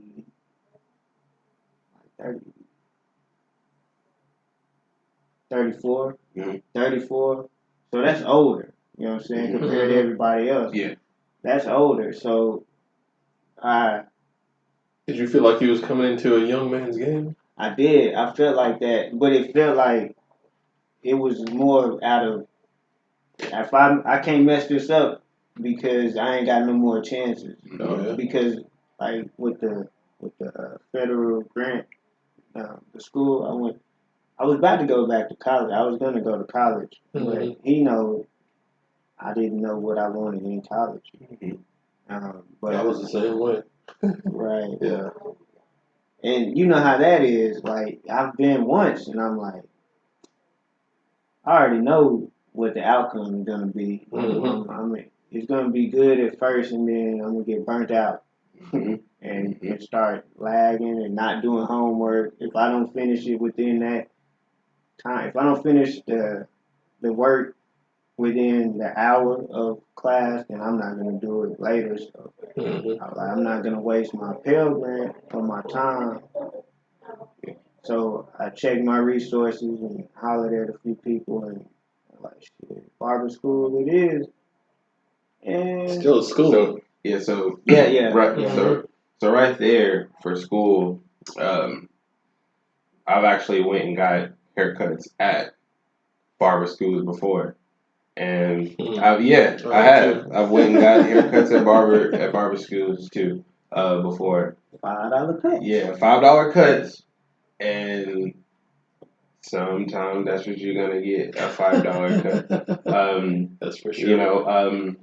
I've seen it, and I've seen people come in, and because I talk to them like, hey man, what's up, man? Can I get a cut from like one of you guys or whatever? And like I've seen, you can tell like the people that actually want it, because they'll come in, like if you come in, they'll say, the student will say like, hey man, you need a cut, come over here, man, I got you. But then, so that's the difference. And then you could tell they working on their craft too, because they're asking you like, yeah, what can I do for you? How you want your beard trimmed up? how you know how you want to cut a little bit off the top, so on the side or whatever. So like, and they're really really like cutting, and they giving you the mirror. They like, this look good. You know what I mean? So like, you can really really tell, and then they knock them out. The next person come in, they're like, hey man, you need to cut. Come on. So it's like they're into what they're doing. They're into it, and they're using school to learn and perfect their craft. So I've seen that, and then I've seen also when people come in,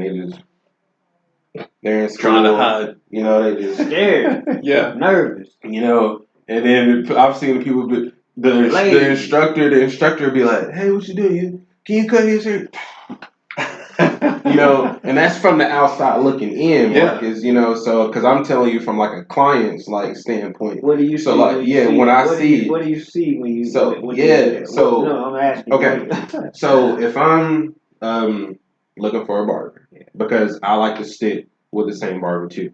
So if I'm looking for a barber, let's say I'm looking for one, and I come into the school, I'm not gonna want the person to cut my hair. It's kind of like. Mm-hmm. Oh man, he'll get you, man. I'm about to go on break. That type of stuff. Or because I'll kind of like do like I'm about to go home. my scouting, like my recruiting, my scouting. So I'll be like, well, he ain't trying to cut no hair. Or like if they are cutting hair, and then like the client or whatever is saying like, hey, can you trim my beard down a little bit, get under here, or cut a little. I want to leave this up top or whatever, and then they're just kind of like. They feel like the client is being picky, and like from the client's standpoint, it's like the client's paying you for the services. Yeah. They want it to look a certain way, so it don't matter if they say like, hey, put a ball spot right here. You know what I mean? Mm-hmm. Like if they say put a ball spot, you put the best ball spot you can. Yeah, you should be like, all right, I'm gonna put the ball spot right there. But then also whatever. That's who you want to like stick with because you're like, oh yeah, he got me right. Like he gave me like the best haircut ever. So that means from a client standpoint, that's important to me, to a client because I'm gonna be like, man, he gets me right every time I come in. You know what I'm saying? Like he makes me feel welcome. The conversations, the relationships and stuff like that you build. You like, hey man, I'm gonna always stick with him. You pay him for a service, but like you want a good experience when you're there. You don't want a terrible experience and a good haircut. Yeah. Like you're probably not gonna go back if the experience is bad with this good haircut. Yeah, all that stuff goes hand in hand. Today, Chris, I'm like you said, you're a student. You're still a student. You're a teacher, but still a student. So I can relate to that too. Like as being a barber,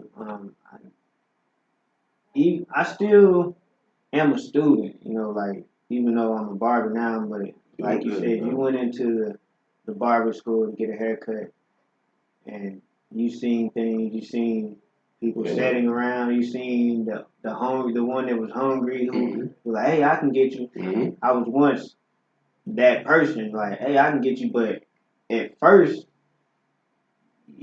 I wasn't that. I can vividly remember to when my confidence was to the point to where I would see somebody like with a clean fade and come in specifically looking for their barber Rico or somebody like that. I'll come back. And then I remember when I got pretty good and I'm like, hey, come on, I can get you. Yeah, let's go, come. Let me chop you on up. I got you. I know what you get. You get a bar fade, right? Mm-hmm. Get down to the spill, and I can vividly remember how they would receive that. If you're confident, they're confident. Mm-hmm. But if you're not eager, then that's why I asked you what was your perception. Because if a person ain't eager, it's something like either they're lazy or they're scared. Either way, I don't want them cutting my hair because they're not eager to do it. So I'm to make you feel uncomfortable. So so with that, Marcus, so in the school part is you using that to practice, right? The schooling part. The schooling part. Yeah, and you can't actually become a licensed barber until you finish school, right? Is technically? Right. Yeah. So for someone that is investing, I'm just saying it. So for someone that is investing their time to go to school, why wouldn't you want to take it serious? Because you're going to barber college. Like if you're kind of like, barber college this ain't my thing, you know. So I understand that if you get into it and then you kind of like change your mind. But like going into it though, aren't you gonna want to be like, oh yeah, I want to go to barber college because like I want to use barber college to like get my skills up, and then I'm gonna get my license, man, and then I'm gonna become a professional barber and maybe work at a shop or have my own shop one day. You know what I mean? But see, a lot of people don't look at it like that. They haven't. A lot of them are young. Like a lot of barbers that's new, they're going like soon as they graduate high school, and they don't know what they want. And they don't look at they look at the gift horse and not know what they're looking at. They look the horse in the mouth. But me and you mature. We are older. You know, like we've been through stuff that we wouldn't waste our time or money. If I was 20 years old, I would have though. I would have like 2 weeks in, I could see like, nah, this ain't for me. This ain't for me. This ain't for me. I don't feel like standing here all day. I had no discipline at all. The first time the instructor came touching my hand and grabbing my clippers and this and that, I would just shut down. Like I could see that. 20 years. Oh man, I was hot headed at 20. Not disrespectful, just thought I knew everything. Just thought I knew everything and didn't. But the new generation, I think, as far as barbers and what they're looking for, a lot of them get discouraged because it's a facade. And I'm gonna say that. I'm gonna say that, and I'm gonna break down the facade. Instagram has tarnished the certain parts of the haircut industry. How so? So you got to give a good quality haircut and appreciate the haircut, and then upload it to promote your business or to get clients. But a lot of people do it just to get likes or just to go on Instagram and say I'm a barber, and then you look up 2 or 3 weeks later, they're not even a barber anymore. You know, like they didn't. No loyalty. They don't no loyal to themselves, no belief, because one day it's gonna rain or one day it's gonna be so hot that you don't even have no clients because nobody want to leave the house. You know what I'm saying? But they hit you up at 9 o'clock when the sun go down. You gonna go get that money or you ain't. But then you're gonna have. But if you weather that storm, you're gonna have so many heads the next day or the next day or the next day that you appreciate your job. But like a lot of people can't handle that kind of business. You know, and I'm thankful God blessed me to take it as far as I took it. If I don't take it nowhere else, I could say that I'm honestly making a living off cutting hair. And it, you know, there's days I don't know how, you know, and that's the nature of the beast. And a lot of people won't succeed if they give up. I just try to motivate and inspire people to just keep on doing the right stuff. Do whatever got you there and tweak your strengths just as much as your weaknesses. Because people get down on themselves and they don't have a good day. Yeah. They're ready to quit. Well, I give you your flowers on that, Marcus, because I've told you that before. Like, being a barber is tough, you know, super tough. Because you know, my mom, she's a hairstylist. She's been a hairstylist ever since I was little, for as long as I can remember. And I'm pretty sure like you guys have similar situations as far as like trying to make it, you know, in the business. You know, she was times where she didn't have any clients, and then you got to figure out or whatever, like, is this, the job for me? Because starting out or whatever on those days when you don't have those clients, and you don't have, you can't provide for your family, sometimes it's easier for you to be like, I quit. This is, I got to put in too much, and I'm not getting, sacrifice. You sacrifice. You're like, maybe I should go work at Simmons or OK Foods or something like that. You know what I mean? If you ask yourself that, and you also have other people, that's the tough part too. When other people are like, "What are you doing?" Like, at least when you was working at dollar store, you knew. Kind of had that security. You kind of had that security. Cool. And see.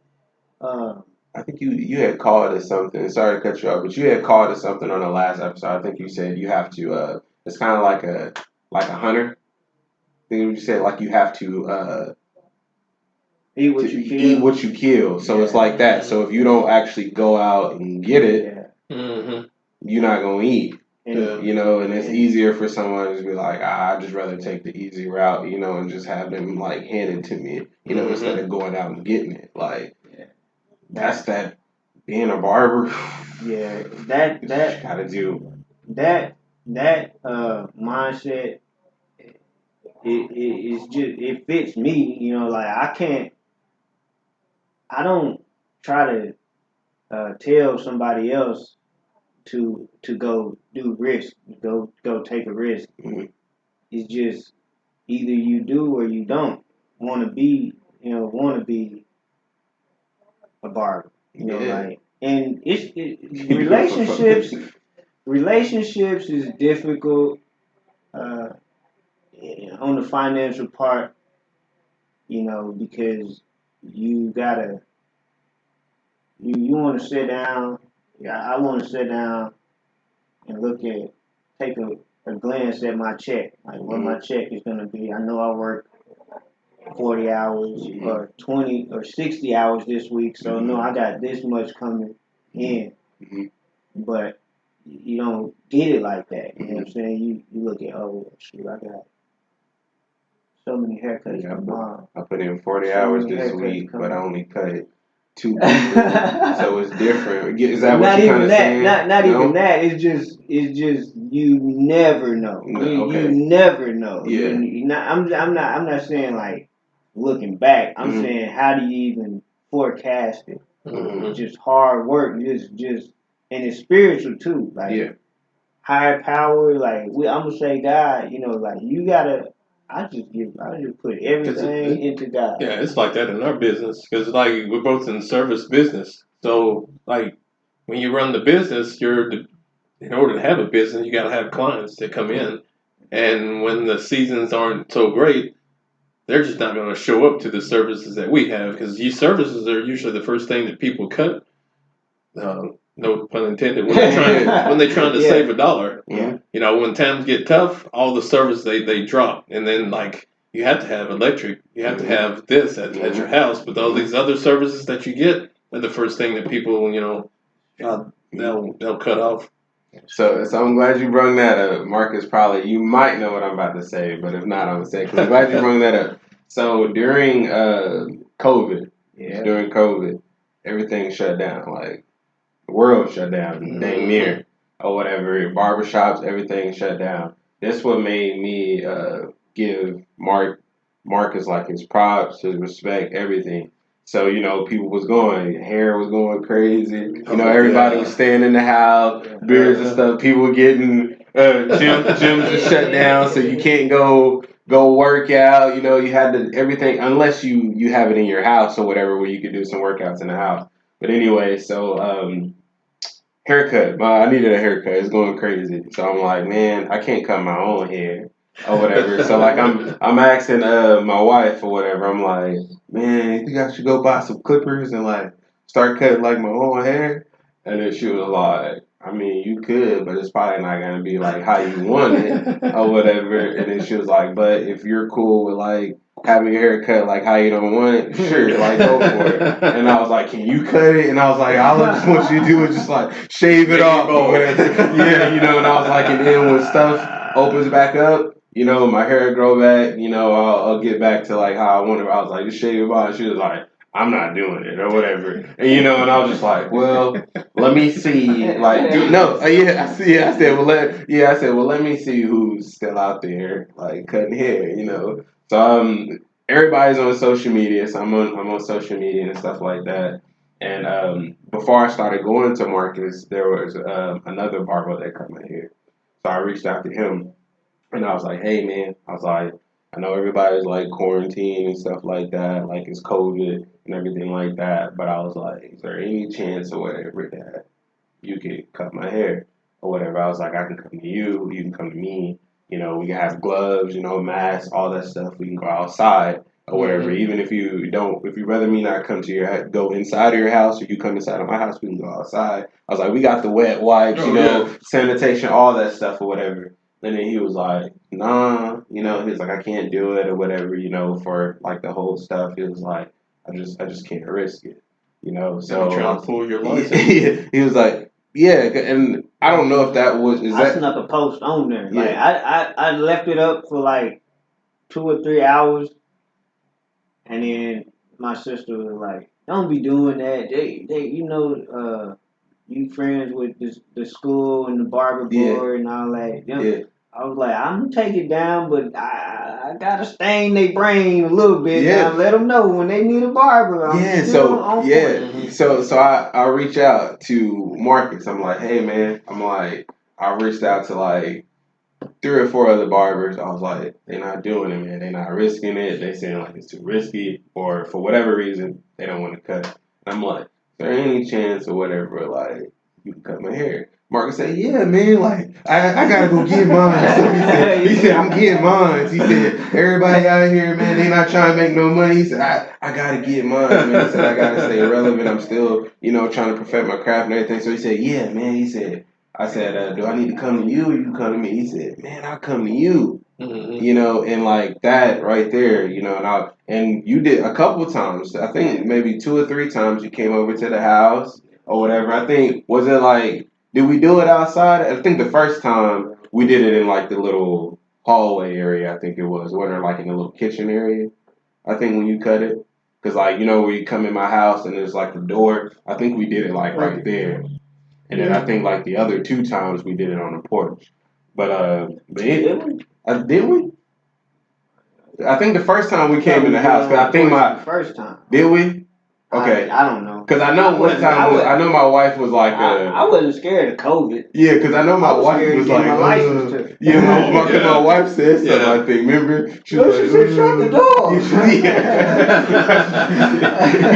Yeah. But anyway, with all that being said, I appreciate Marcus, though, because you actually like came out and you was just like, man, I'm get mine, man. Like, yeah, bro. Like, gotta carry on. And I was like, man, like, because a lot of people, when the world shut down, they shut down too. That was like, man. It was a stalemate, bro. Like, that shit was like living hell. Like, you have those governing bodies that are like, you know you're not in the position you want to be in already, and then you do something wrong, and you're not going to be in the position when you come out of it.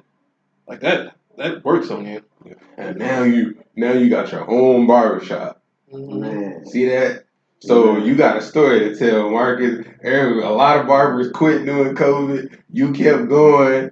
Now you today next level barbershop. They can do it too, man. They can do it too. Yeah. But it takes time because I looked at that building during COVID. Did you? During COVID. Really? Yep, I sure did. And then it got occupied. Mm-hmm. And sure enough, I still had my mind on opening a barbershop, but not that big. Okay. I was gonna open up next door to your mom. Okay. Over there by the bread. Mm-hmm, the bread shop. Yep. Yeah. Mm-hmm. The neighborly competition. Yeah. I mean, that's good though. I mean, that helps. it helps businesses thrive though, because I can cut somebody. I got cut a lot of people's hair. It's long, they get long hair, and they can go to her and get braids or whatever. Oh yeah. But you know, we can help each other. Whatever. It wouldn't have been no that kind of competition. Some people look at that as like, what are you doing? No. Yeah. You're moving in my territory. Mom, yeah. Some people do, but she told me to check on that building. She wanted me to move up. Yeah. That's good. She inspired me to open my own business, man. Like real talk, man. Yeah. She's been doing it for a long time, and it's like I said. I know there's other tougher jobs out there, but from the outside looking in, to me, that's a tough business because you're working for yourself. And it's like if you don't go to work and you don't put in the work, you don't build up on your craft, you don't get clients in the door, you don't eat. You know what I'm saying? You don't eat. I look at it, one of those industries like you said, the governing body, you have these boards that tell you pretty much how your business is going to be. So like when one opens their business, it's just the same as the next one and just the same as the next one. But this is from me looking, to the added.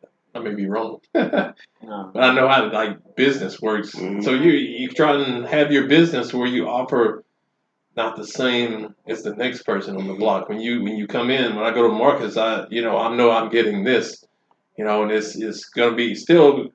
The service is the same, but it's going to be different from the next person, either the way, the experience that you give, or the way you talk, or the people that you run into. Because some people they change their minds based on that, not based on if you do a good job or not. For sure, yes. Yeah. Based it on the service, the overall experience. And when you do your business, you try and offer a good service, and some people we just want to hang out, We just want to hang out, have some fun. It goes hand in hand. You may have me looking all jacked up when I get out, but I enjoyed myself while I was there. It goes hand in hand. I think that should be like that with any type of service that you're selling or whatever. You should want to be able to build that type of relationship with that customer to make them want to come back. Because just like you said, Billy Bob John might be down the street selling the same thing or doing the same services as Marcus down here. You know what I mean? But I'm like, man, I'm gonna go to Marcus because, man, I don't get that same type of feeling and experience, with Billy Bob John. Or gyms, if you look at, let's say, I want to go get in shape, work out, whatever my goal is. I go to 10 Gym or Planet Fitness. I get a little card. I go in. I scan my card. I'm just a number. You know what I mean? Is that what I really want, or do I want to go to Thompson Defense Academy to where he's actively there? That's what I would rather do. Right there, rocking with me. You know what I mean? Person. I deal with the actual person, and then become a return and. That's where you make your money at. Your relationships. Yeah. Once your relationships is good and solid, you don't have no worries.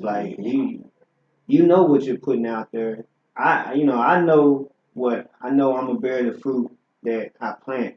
So I know that people, if I cut your hair, for the first time, and I'm gonna always be the same person, and I gotta be that person.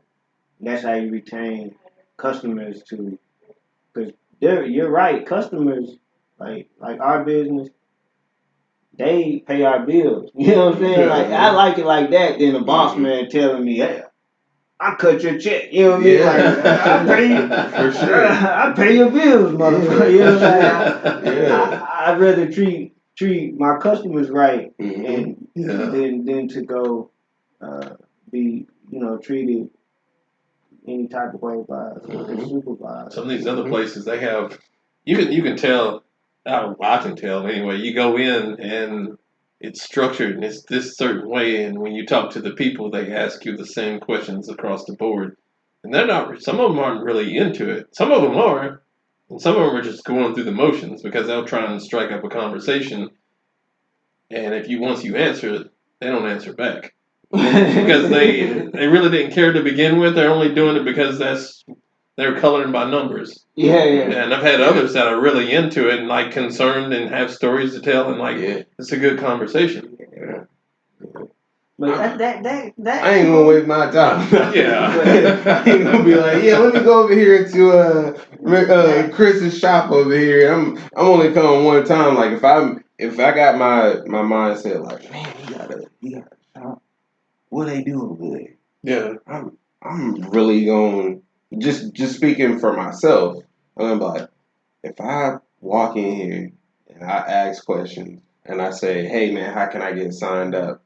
I'm going to stick to it unless something happens within there and I'm like, man, I physically can't make it for whatever reason. But I'm not going to sit there and waste your time and say, hey, man, I'm asking you all this question. How you do this? How you do that? You know what I mean? And then like a couple of days later, you're like, hey, you coming back? No, I ain't coming back, man. Because with that type of stuff, I feel like you have to really, really like be into it. For me, you know. Yeah. That's just for me. Like you really, really have to be into it. Mm-hmm. You know, if you're just kind of doing some people need it. It's just not for as far as like martial arts, and not just for the physicalities of it. I mean, you get more than just like learning how to fight. You learn how to read people, deal with people. You're in the culture.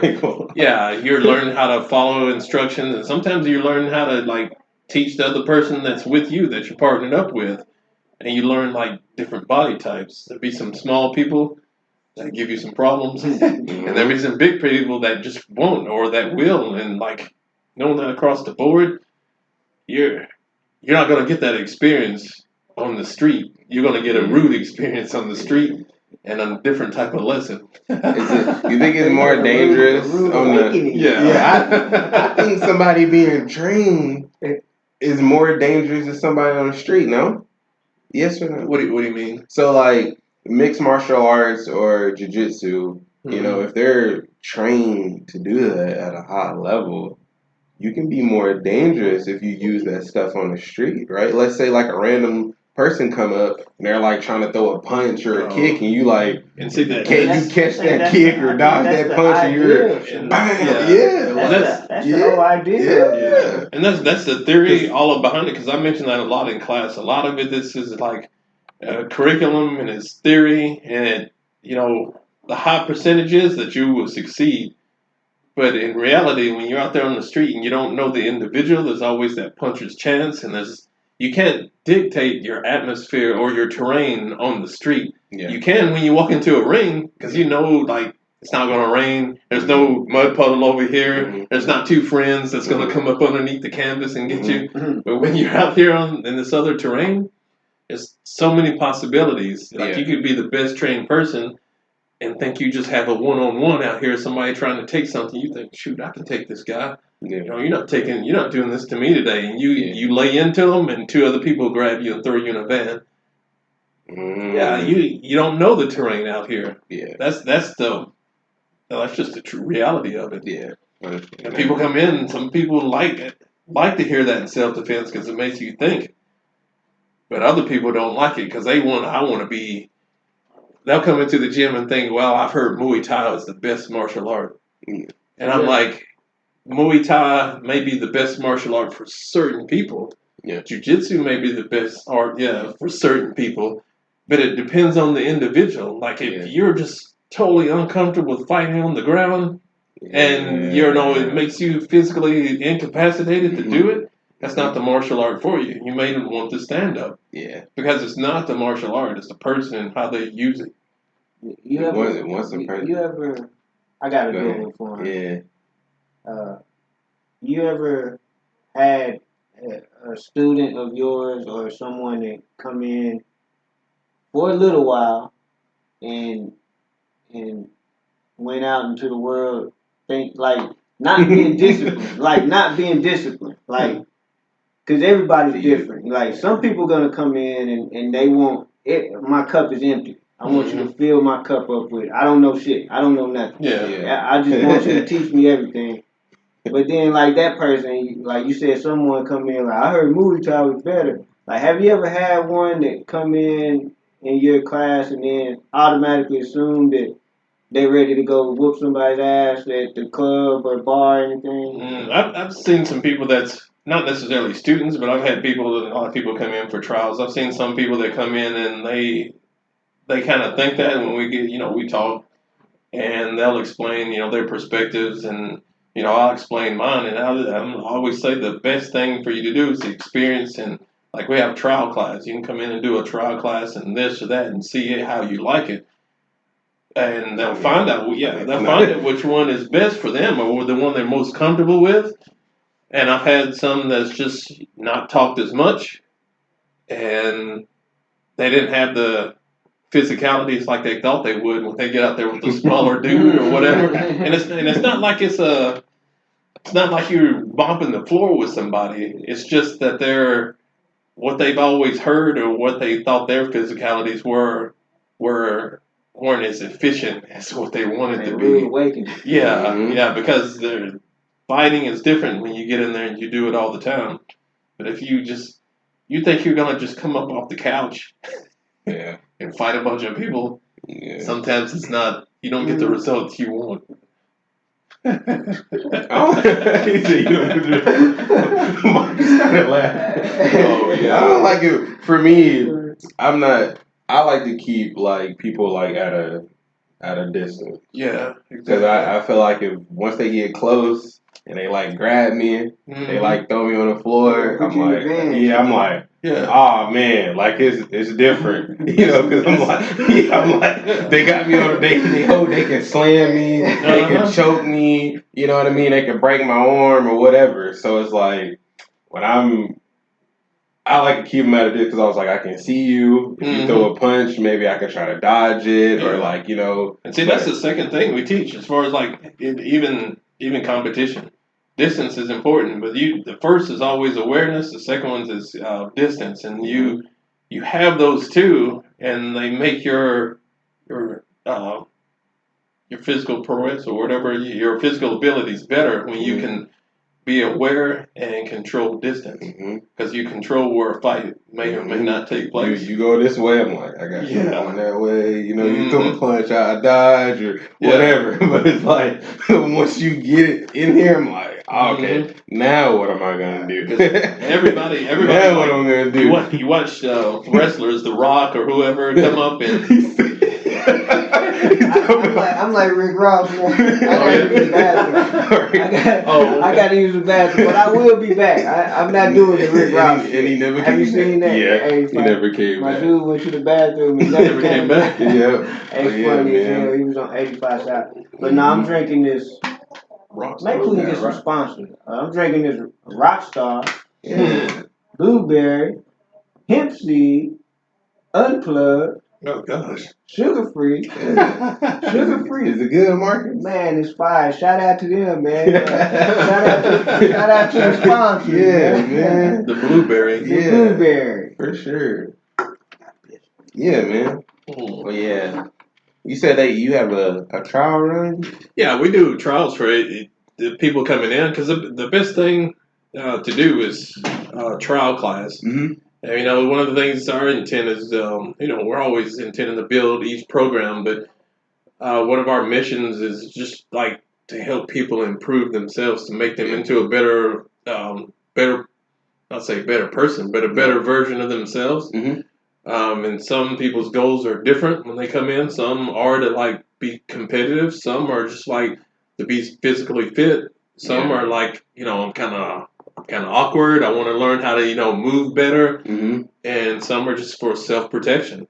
And even people that carry weapons, like you can't just be self-reliant on a weapon. You need to know some physicalities, how to use your hands, small muscle movements. When you come in and do a trial with us, we take you through all the classes that you want to take. Not like 2 weeks of classes, but what I mean is like in the versions of jiu-jitsu that we have, the kickboxing, the taekwondo, and I will say jiu-jitsu, our jiu-jitsu that we teach also has judo, also has wrestling. There's other things that are involved in that, not just jiu-jitsu by itself. You kind of have to know some martial arts history to understand the journey of jiu-jitsu and what all it what all it is. Yeah. Because there's some places you go and they'll say they teach Japanese jiu-jitsu. Because jiu-jitsu is, comes from, foreign country, comes from Japan, this art of the samurai. Okay. And it's not just the ground stuff, it's stand-up too. So some people will have some stand-up things, and some jiu-jitsu schools that teach that will lean towards more stand-up rather than stuff on the ground. It's only a limited amount of stuff they learn on the ground. I feel like if I did it, that would be the most challenging for me. Is like the ground. Oh yeah. Because like I've always like growing up, I'm like, man, if he gets this dude on the ground, or if he gets me on the ground, like it's over. Because I've always seen like boxing, so it's always stand up. So like I'm thinking like, man, if you keep him at a distance and you know how to box, like use your hands and like scan like the room or the ring and stuff, you'll be good. But like when it comes to getting you on the ground, like that's it. Yeah, when people get put on their back, people don't understand how to move when you're on your back or you're face down. There's different ways you have to move your body in order to get up, and you can't just like stand up like you do. Like I talk about, get up off the couch. Yeah, like you're not gonna just get up. If somebody on top of you that really knows what they're doing, and it's gonna be tough. Everything you do standing up is gonna be backwards when you get on the ground. All the things you thought that were good, will get you in a worse spot when you're on the ground. I've watched that with fighters and stuff.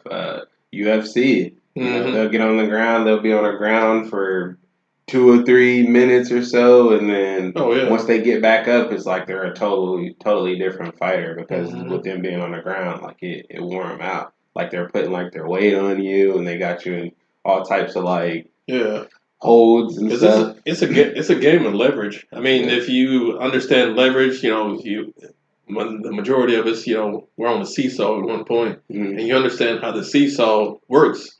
When there's weight on one end, but when there's equal weight on both ends, you know how it works and how you move the leverage around. When you get to move and leverage, and say you're in space with somebody, there's no leverage, but there's position.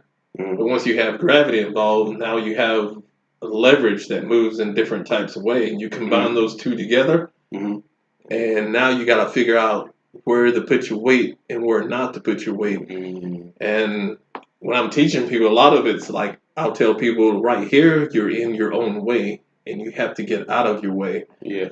Because I can teach some people straight technique and they understand the whole technique. It's just flowing from the inside. Like I'll teach technique to somebody and they'll understand technique, and usually people will gravitate towards that technique first, and then I'll show them why the technique works and why this works and where your weight should and shouldn't be, and they understand it that much better.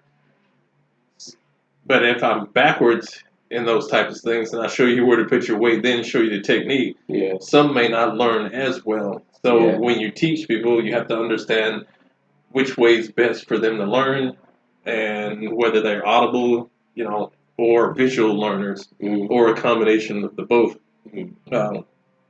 But we teach kids, we teach adults. Kids classes usually twice a week, because kids are, kids should do it every day. I think adults should do it every day. But we understand people's times are limited, so you have to make use of the time that you do have when your class slots are there. All that's a balancing game, but kids come in and they do trial classes all the time. Some parents will watch their kids. Some parents will watch their kids and have certain expectations, and we'll tell them when they're they're kids. It's okay if they yell, run around, and not pay attention the whole time. Because if they're in there and they're into the class for the 45 minutes that they're there, sometimes you may not think that they learned anything, but they learned how to interact with the other kids. They're taking direction. They're having fun. They're being physical. It's not like I'm in there. You're in there telling them, shh, you got to put your name on the board. It's not that type of class. They may not be the best puncher or the best kicker. They may not wax the floor. They may not be Bruce Lee, but they may be a better person than they were before when they come in there. And they don't have their parents telling them to do it. They're learning it from somebody else, and it's in a fun way. And for some parents to see that, it takes a little bit more time for them to see it because they're around their kid every day. Sometimes you don't always see those changes when you're around your kid. But you see it. Yeah. Do you know Michael J. White? Yeah, Michael J. Yeah. The way you explain, like, how you're explaining stuff now, like, I've watched, like, a lot of interviews with Michael J. White. Got that demeanor. Yeah, you do. Oh, yeah? Because, like, to me, because Michael J. White, like, when you can tell, like, he's, like, a fan of, like, the art, like, and, like, you'll, all these certain situations and stuff, you'll be like, hey, well, what have you been put in this certain situation? He's like, well, you got to do this, you got to do that, and then he can break it down and say, well, if you're on the ground, like, you got to do this, and you got to do that, like, how you're explaining stuff right now, like, you remind me of him, so he's, like, a student of the game, man. That's why I say you always got to be learning, because, like, with my experience coming through law enforcement and just dealing with people, and then the sport experience, and how people behave, and a combination of those two, I enjoy what I do. Yeah, man. My sister and we both enjoy it, so that's why we like teaching. Especially like you teach somebody and you see them go from this to where they're at now and still improving. Yeah. How does that make you feel? Oh, it makes me feel good. Yeah. I mean, I'm not going to be one of those people that be like, well, it's more about them. Be like, no, it's about me too. Yeah. I like the gratification. I like knowing that I helped you improve. Am I cocky about it? No. But I mean, that's part of it for me. That's why I'm in it. It's for that good feeling just as well as they are. So it's like a team effort between the two. I think you mentioned something about like when you cut hair or. Y'all were talking about that, like you take feedback from some people because we get feedback from students. They'll have a question. And be that's what I was. I think I meant to loop back around to what you were saying, being a student. This conversation, like hearing y'all talk about y'all's experience as getting a haircut, is like that's the feedback that I thrive on. Like I still learn. Like I'm filing away mental notes, like Sean. And I know how Sean is very on point. Like if he say he's gonna be there at 10, he's gonna be there at 9:59 type, or earlier. But he's on point. You know what I'm saying? And like I want you to tell me stories on that. So because I know you before you go on to the next subject, like as a business owner. Because I know you got time. You got times they got to book their appointment and stuff. If you get upset, like if they say like, "Hey man, you booked the appointment at 10:30," and then 11:30, they're like, "Oh man, I was running late, man. Like, can you still get me in?" I forgot I got a birthday party I had to go to. Yeah, can you still get me in, man? I hate that. I hate it. The old me. The old me, like up and coming barber. I was almost like a kid sitting by the door waiting on his dad to show up with my clippers in my bags. Like I'm like waiting on my phone to ring. Somebody need a haircut. Boom, I'm going to go cut your hair. I was in barber school. I was like, oh yeah. It's 12 o'clock. Hey man, I'm about to go to the club, man. You think you can love me? Oh hell yeah, I got you, man. I got you. So that stuff right there, Mark. Go ahead, my bad. Go ahead. Now, as far as where I'm at now, no, I do not like missing appointments because it throws off whatever kind of schedule you try to give yourself. Some people don't give themselves a schedule. Some people just take walk-ins all day from 8 to 5, and that's cool. But like for the last 5 or 6 years, I haven't been there. I don't do that. I like to make a schedule that way I can somewhat forecast. Like somewhat see what kind of day I'm gonna have, what kind of week I'm gonna have. You gotta have structure. Some kind of structure. Yeah. And for like the renegade or like a rogue, like just a roguish hoodlum, just I call them hoodlums or whatever. Like people that just don't understand like the value of time. It irks me. It pisses me off. What they cancel? Time is a serious value. I don't mind them like cancel, but just call me and let me know. Or running late, just text me and let me know. But I'm down the road, or you got the appointment at 10, but you didn't leave the house till 10 night. Wasn't even thinking about being in that barbecue. At 10 o'clock. Just straight, just blatant. No, I don't like that. I got you. Be there a whole day late. Can I come tomorrow? The money's not worth it. It's just like, I'd rather not. But some barbershops do 100% walk-in. I've been to those barbershops. I've been told, come on up here, yeah. I ain't got nobody in my chair, but you get there. By the time you get there, there's always somebody there. It's somebody in the chair, and I just got them two right there, and then you next. Like when you was opening your business, you talked about that you can file or get an appointment on your app. That was different for me because like when I was younger, that's what you did. You just went to the barbershop and you waited. We didn't have all the digital stuff. And I was like, man, now I can schedule some time because still I was in the mentality of like I'm just going there when I have some free time because I don't running a business and going to school and a lot of things I don't know the structure of my day. And there's some days I do know I have time and I'm like I can get an appointment. Yeah. But see, I have my time now.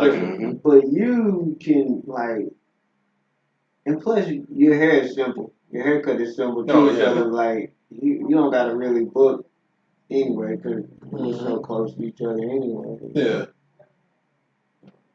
Stop, man. We're on that level.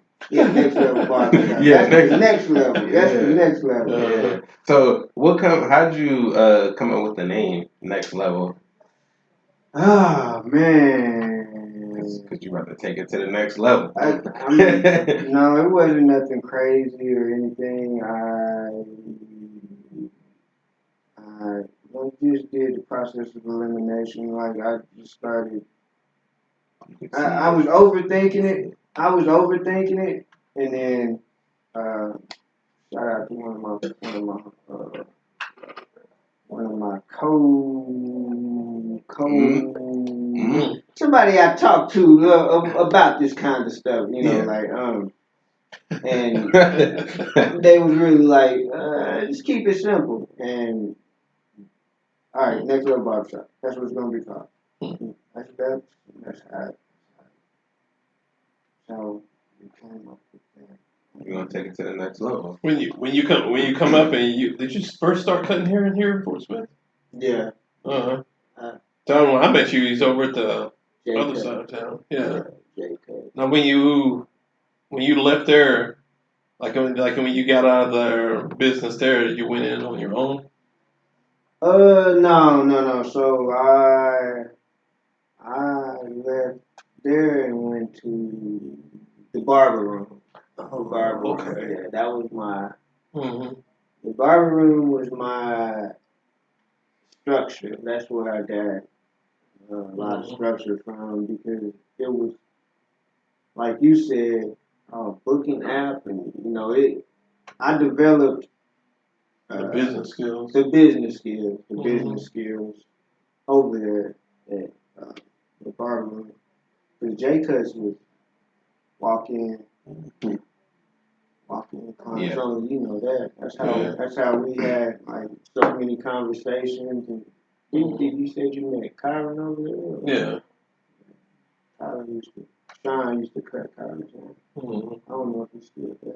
Did they like when you went out on your own? Did that raise an eyebrow to the other people that you worked with, or they see you as they stop talking to you, or they give you best wishes, or man, that's a good question. It is a good question. It was real awkward for me because I really had like a family bond with everyone there. I was one of the first ones to talk to Alex before he opened the bar room. So it was like he was depending on the barbers to even open up their barbershop. Like, besides that, it was just him. And he was like, I'm thinking about opening a barbershop. Would you be willing to work there? And I was like, yeah, that sounds good. I'm down. And that was, I left J Cuts. I didn't want to do, it was tough, but I say I didn't want to, but it was tough, but I had to because I wanted to grow. And then just like fast forward to the barber room, the same thing. It was tough for me. I don't know. But as far as communicating, I still talk to pretty much everybody over there. We get along. Because there's some people that like their relationships with dwindle, or they look at that like, oh, you turn your back on me, and there's some that are like, some people thrive in a atmosphere to where you work under somebody, and you stay disciplined in that. Some people need that, and there's others that need to be, doing the managing themselves and having the places of their own. Oh, about that though. I'm not a manager. You know what I'm saying? That right there is, I'm working on that. Like that's the next level. No pun intended. That's something that I got to work on. That's that's something that I need to work on, and personally, taking personal inventory about myself and just being like brutally honest with myself. Yeah. Sean's a manager. You know what I'm saying? I am a real man, like a manager. I don't have that in my background. I don't. But also I know that about myself. Like I can look out for me. You know what I'm saying? Like, so moving forward, I would delegate a manager position to somebody who is very detail oriented, or is punctual, like to be on time. That's not my strong suit. I mean, being on time and being punctual is my, it's my. I gotta do that, but managing, like, that's not my strong suit. Yeah. And that's something like you understand, like your strengths and your weaknesses, because there's some people out there be like, I ain't got no weaknesses, and they won't tell you, and they'll pretend like they know everything, but don't want to be told nothing, and like that may not necessarily be the best thing, the style to have. It's like admit your faults, because there's some things like coming up in our business that we work on ourselves. Of course, the technical aspects, improving in there is a given, but like the business aspect is another side.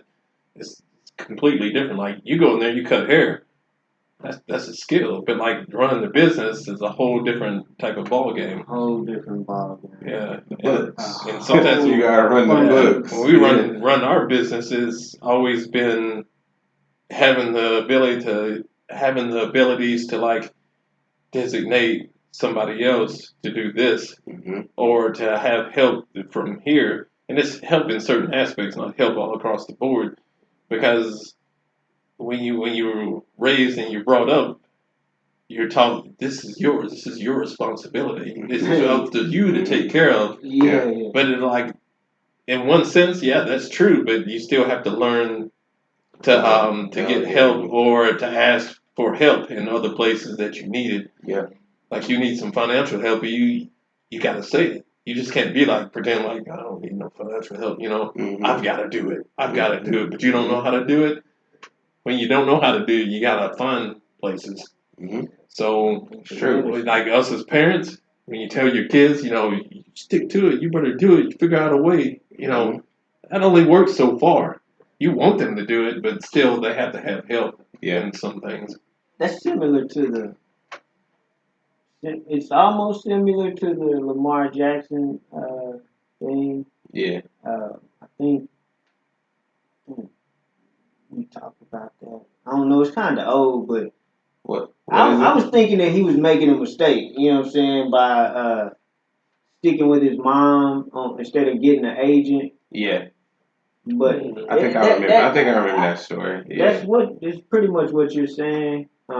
Because his mom, I felt like she was being old school. I felt like she was gonna mess up his money, but she didn't. He wanted, I think, 40 or 50 million or whatever, and it felt like he was being blackballed out of the league. Yeah. Because no one was willing to pay him. Yeah. But he stuck to his guns and kept his mom as his agent, and they got their money.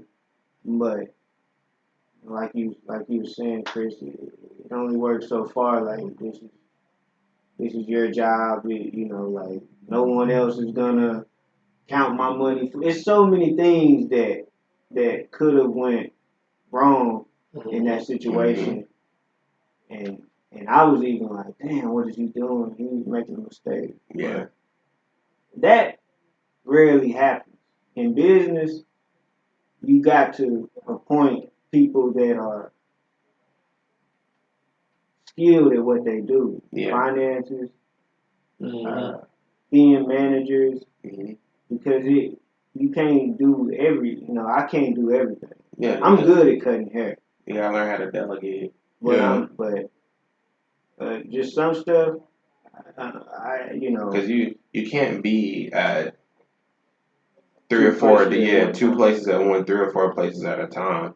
If there's a schedule that needs to be worked on, and you're working on the schedule, but then there's also like another business plan that you have to do too. On top of that schedule, you gotta know how to delegate. Like, okay, well, I'm gonna do this schedule. Can you help me do this part? Because in business, you need a CNA, a CPA.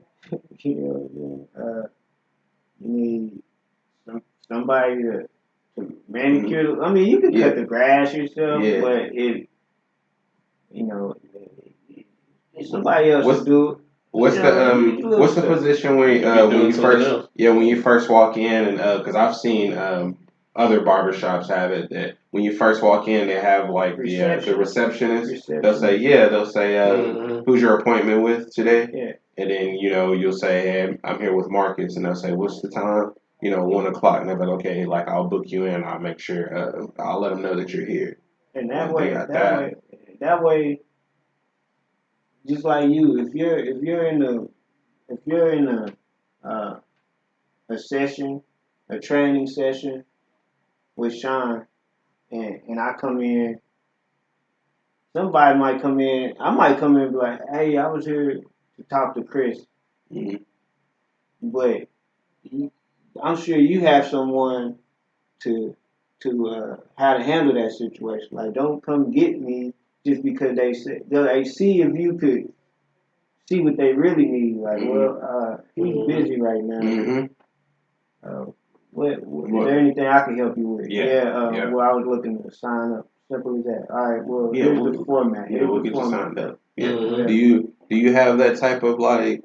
Yeah, we don't necessarily have a person that answers or sits at the desk and answer, and it's something you realize you need in the business, because when you are doing classes, the people will come in, and we're usually on the mats training. So either me or my sister, if it's not my class, I'll be the one doing it. But if it's my class, she'll be the one that's doing it. But as far as like it's somebody that just sits there it's one of those things I talk about. Like you learn to like have somebody do this. Yeah. Because it's beneficial for your business. Yeah. You don't have to have one of those people. Mm-hmm. Like in my shop, I won't have one of those people, but the benefit of that would to be because if I'm cutting hair and I'm cutting Sean's hair and then Chris hit me up to book an appointment,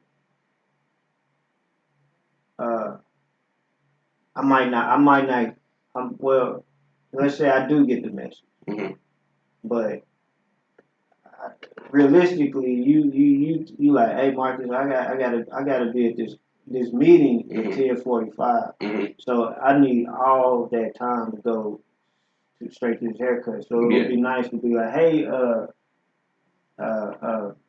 Dorothy or whatever, could you book Chris Thompson in for 10:45? You know, that would be beneficial because you can't do everything. Like, you can't, man. There's a job for everybody. Yeah, for sure. And that's when your business starts to grow. When you have those areas and they start to get filled in, that's growth. It may not be the financial growth sometimes that you think it is, but it is growth in the business. Yeah. Now the next level barber. Yeah. The next level barbershop. If y'all listeners out there, if y'all need a cut, go down the next level barbershop. Hit up my boy Marcus. Stay on the lookout for the next level lawn care services. Next level energy drink. For sure, man. We're going to be expanding in all areas. Next level restaurant. Yeah, man.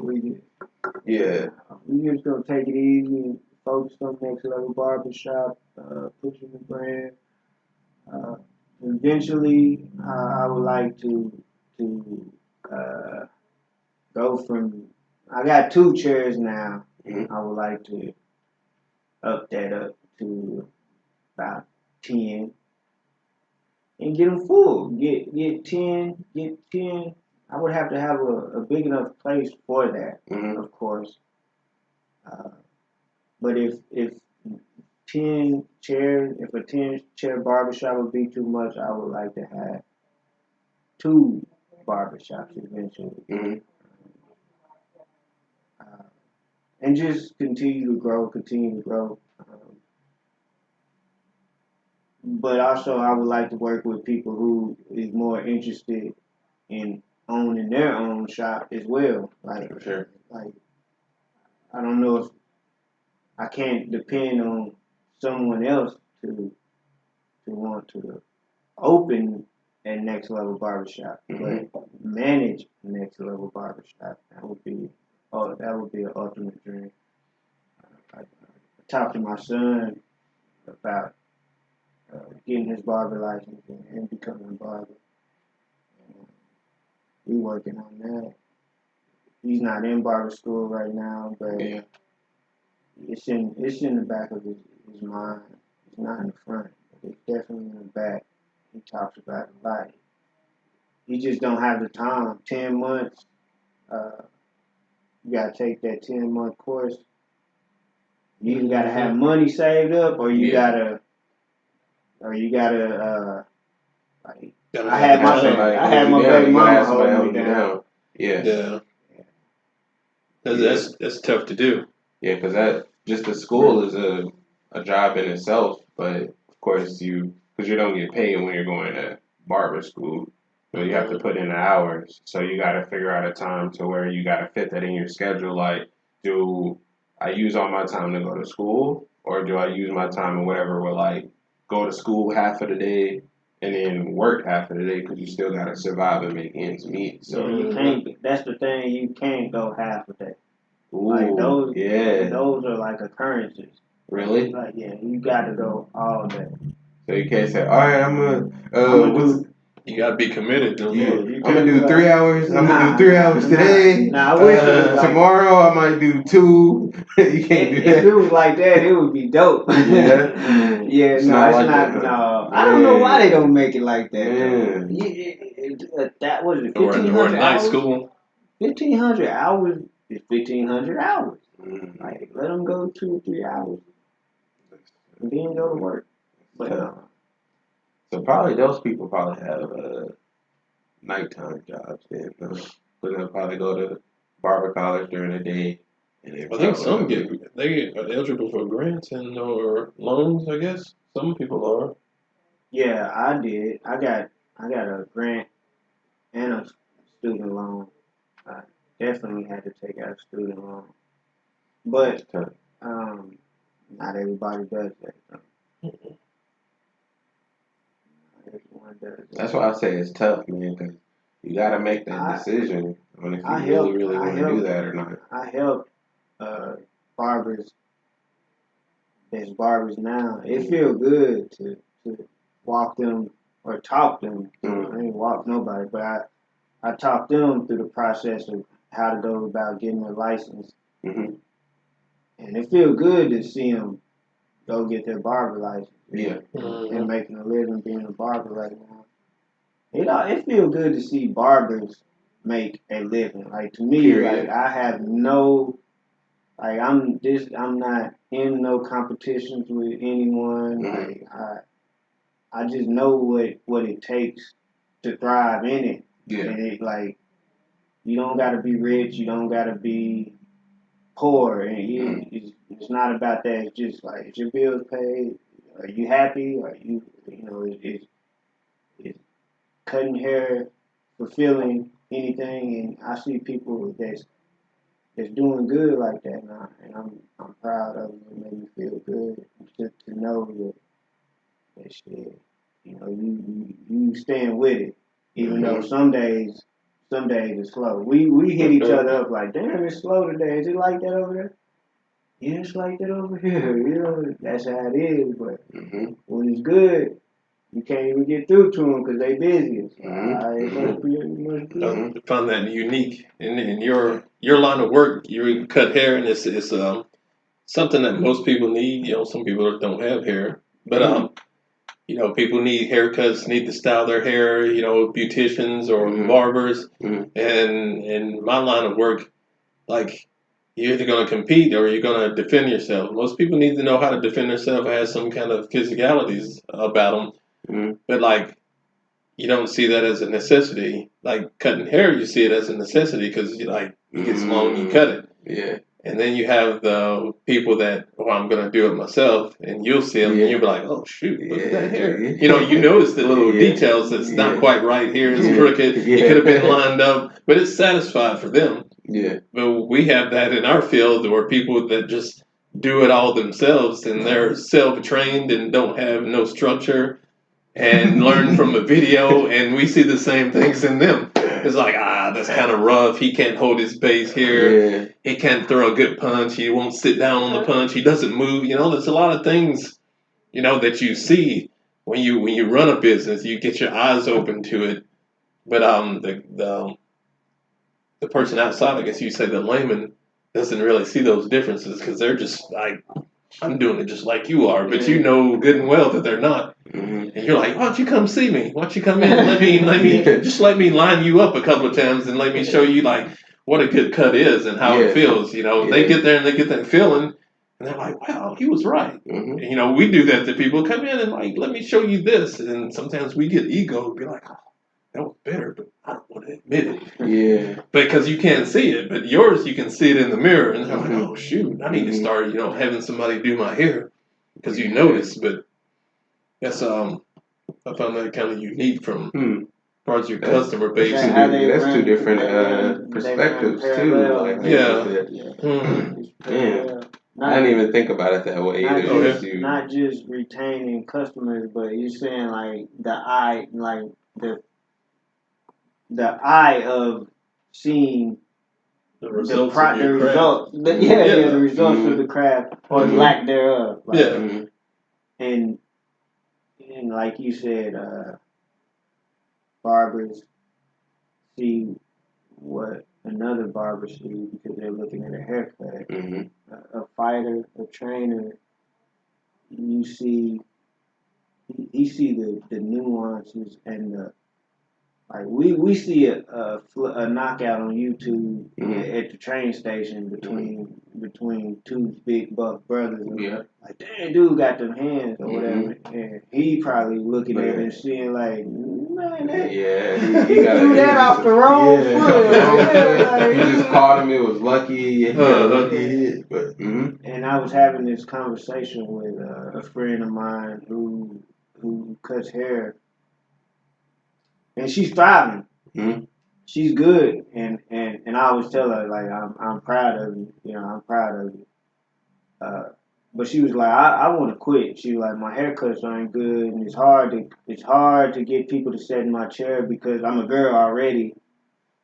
And I told her, I said, don't get down on yourself because barbers are the only ones that see what you see. Like the world don't look at it like that. Like they just want a haircut. You know what I mean? Like people are picky. Keep going. I want to speak on it too. People are picky. You know what I'm saying? But that's them. But what she compares her haircuts to is seeing another barber. Is like mine isn't as good as they're not coming out as X, Y, and Z. Or I'm like, well, that's within the industry, like you know, like just like you're a fighter, like we see it, but everyone else don't.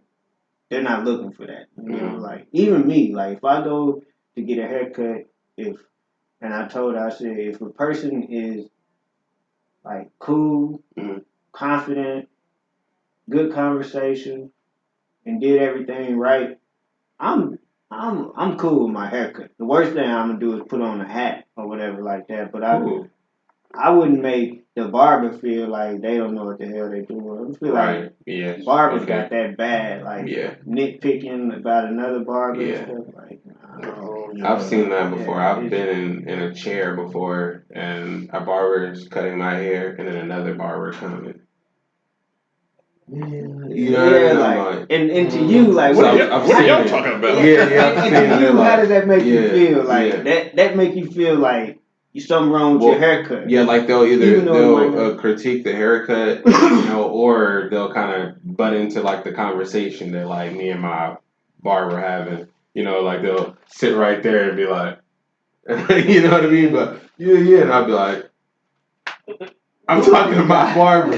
My barber cutting my hair. This is the conversation I'm having with my barber.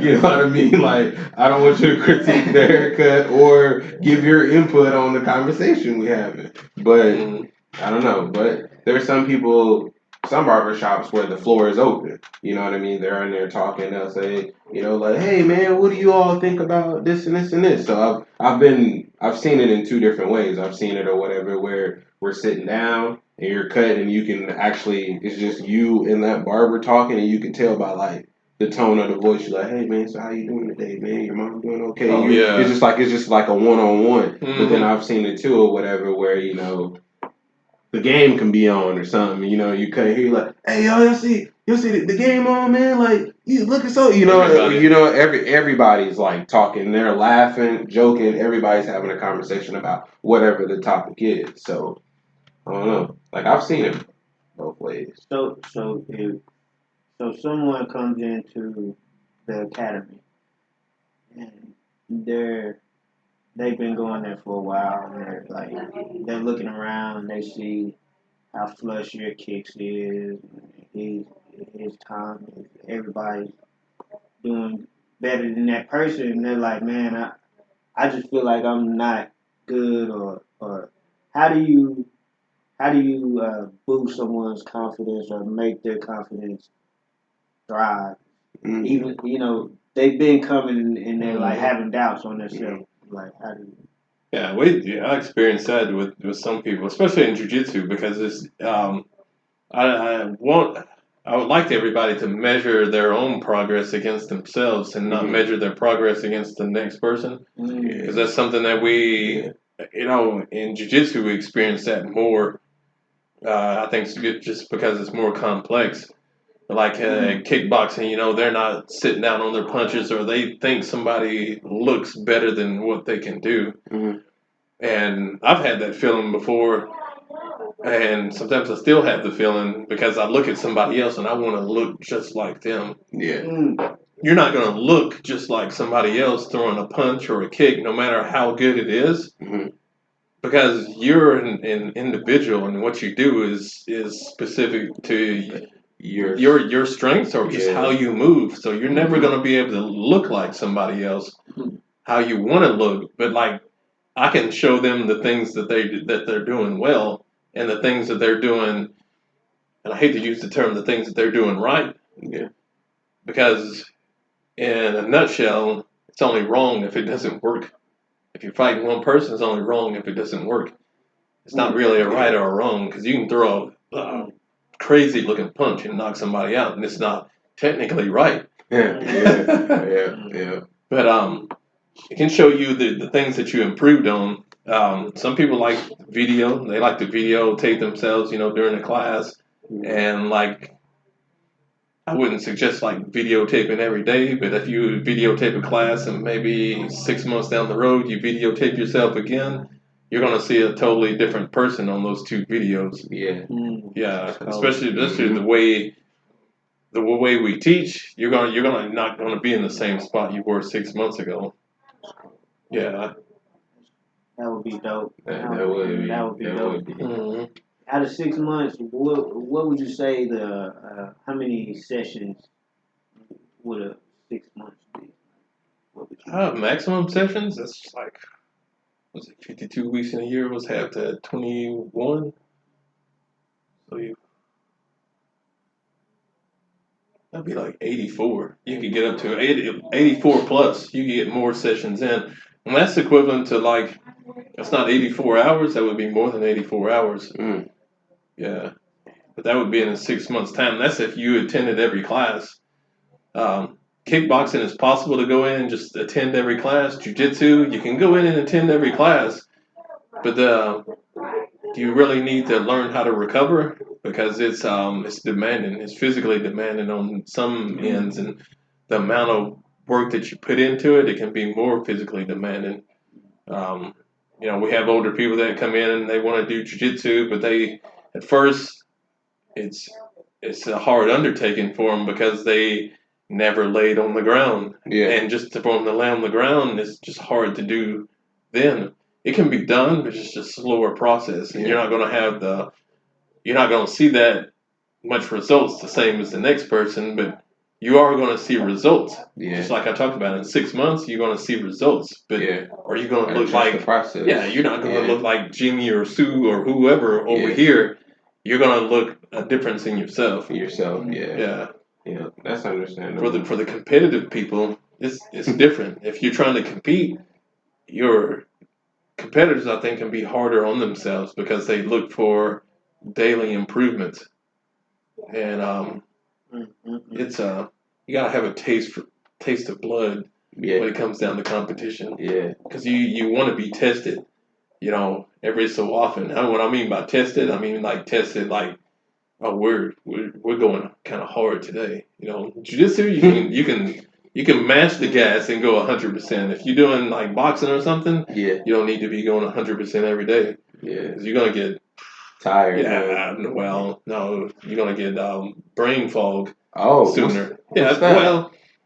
CTE, concussions. You're gonna have to deal with things like that if you're trying to go 100% with boxing, because like, you don't want to be concussed. You don't want to get knocked out in training. Like, you don't want to get knocked out 3 or 4 times and get knocked out in your fight, and this all happened in 3 months. Yeah, the body's not made for that. Yeah. Y'all doing arm bars and rear naked chokes, wrist locks, guillotines and everything. Yeah. Full force. Oh yeah. Yeah, I mean, jiu-jitsu is real. You can do it. You can do it all out. Let's go. It sounds fun. I would try it. No, honestly, I would try it. I really would. Yeah. I don't know if I would I would have to try it to see how it would feel. You know, get that experience, and then I would be like, oh, okay, this is something that I would want to continue to do. I ain't gonna lie, man. That, so I can't sit here because I've never done it before. Man. So I can't sit here and be like, oh yeah, I'll come and like I'll be there every day. You know what I mean? Because I've never done it, but it sounds fun though. It's fun. It's a lot of fun. Yeah, it sounds fun. Would be like adjusting to being on the floor. Like I said, the king size bed feel good, man. I don't know about a lot of people it's the physical contact, and jiu-jitsu is the physical contact. You want to learn even self-defense, you want to learn how to defend yourself, but you're not comfortable with the physical contact. And it's more, well, I have some guys, I've had a lot of guys tell me that they don't like being next to another dude and they're sweating, and women will say that more. It'll be like, I don't want to be in a men's class, or they want to have it a women's class, and that's for learning, in learning environment, you can do that. But when it comes to actual application of the art, you would like to have somebody you can like physically lean into, like another male. But if you don't like the contact, when old Stinky Joe attacks you on the street, your mind is not going to tell you to do the things that you've done in class. Your mind is going to be more focused on what you don't want, because you got to build muscle memory. But 90% of self-defense is mental. If you can't get past that barrier of just like gripping a man gripping you, or you throwing a dude, it's going to be hard to do in real life. So that's how I would want to. That's the reason why I would want to take the class. Not to like go out there and like prove to anybody that like I'm like the best, like at the sport. But like, cause you never know in life like what situation you can be put in. So like, kind of like to defend myself. You know, that's why I would. If I took the class, that's what I would want to take it for. Just be like, if I was ever put in like a weird situation, like someone tried to kidnap me, or so, you know what I mean, or if somebody like I was just walking down the street and somebody's like, hey man, like come here and try to like attack me or something, like I would want to know how to defend myself. So and that's what I talk about through your distance and awareness. But one of the things that we teach in our curriculum, there's variations off of that, is the abduction strategies, the physical strategies. It's also preventive strategies. But when you get into like the physical strategy of not being abducted, when somebody actually puts their hands on you or they're trying to push or pull you, it's one of the most physically taxing things that you'll do. Is the struggle of the stand-up grapple, where you're tug of war or pushing and pulling. It's not the striking, because for somebody to abduct you, they have to hit you to incapacitate you and carry you off, or they have to grab you and then try and carry you off. And when somebody's trying to physically abduct you, there's certain ways that you're going to have to fight, and it's going to be exhausting. When it comes down, you got to be ready for it. Life. Oh yeah. You have to physically like be ready too, huh? You're exerting all your energy. I compare that when I watch UFC, and you correct me if I'm wrong. I compare it to when I see the fighters trying to like get their arms off of them. It's almost like you're fighting for your life. Like like picture like a car trying to grab you, trying to get out of it and stuff. Picture a car this close to your face, and you're underneath it, and you trying to not let it fall on you, like you like. That's what I compare it to. Like you using 100% strength every time. Yeah, if you come in, I can show people. And I was talking to my cousin over the weekend, and I was telling him about how somebody actually has physical control over your body, and how the progression that it takes to be before the situation is dangerous, and then more dangerous, and then extremely dangerous.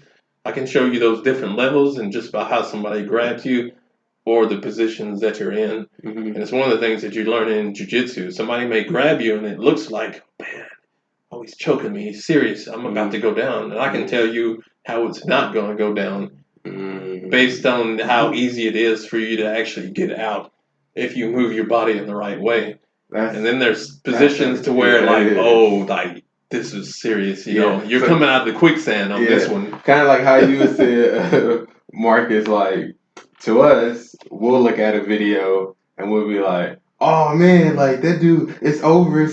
Or he threw that punch and knocked this dude out or whatever. Yeah. But like to him, like let's use for example, let's say they're on the ground or whatever, and they're like, you know, doing their stuff on the ground. We'd be like, oh, it's over. Like he can't get out of that. But you'd be like, well, if he turns this way or does this, he can easily get out of it. But to us, we're like, ain't no way he can get out of that. Like look at it, like he's down. But you know, because you have that mindset, that understanding, you know, so you'll be like, all he has to do is just like do this, and like he can get out of it. And like I don't know, because I've seen them where they'll have them like their necks, like I guess if you put it like under the chin. Yeah, there's a couple different ways. You gotta have the elbow in the center, like the rear naked choke. Yeah, your elbow's supposed to be in the center. Seen people get out of that, like to a point where like, oh, he's gonna tap, yeah. And I've seen them like get out of stuff like that. I've got those. Yeah, people fully locked, like you can get out, but like you gotta be.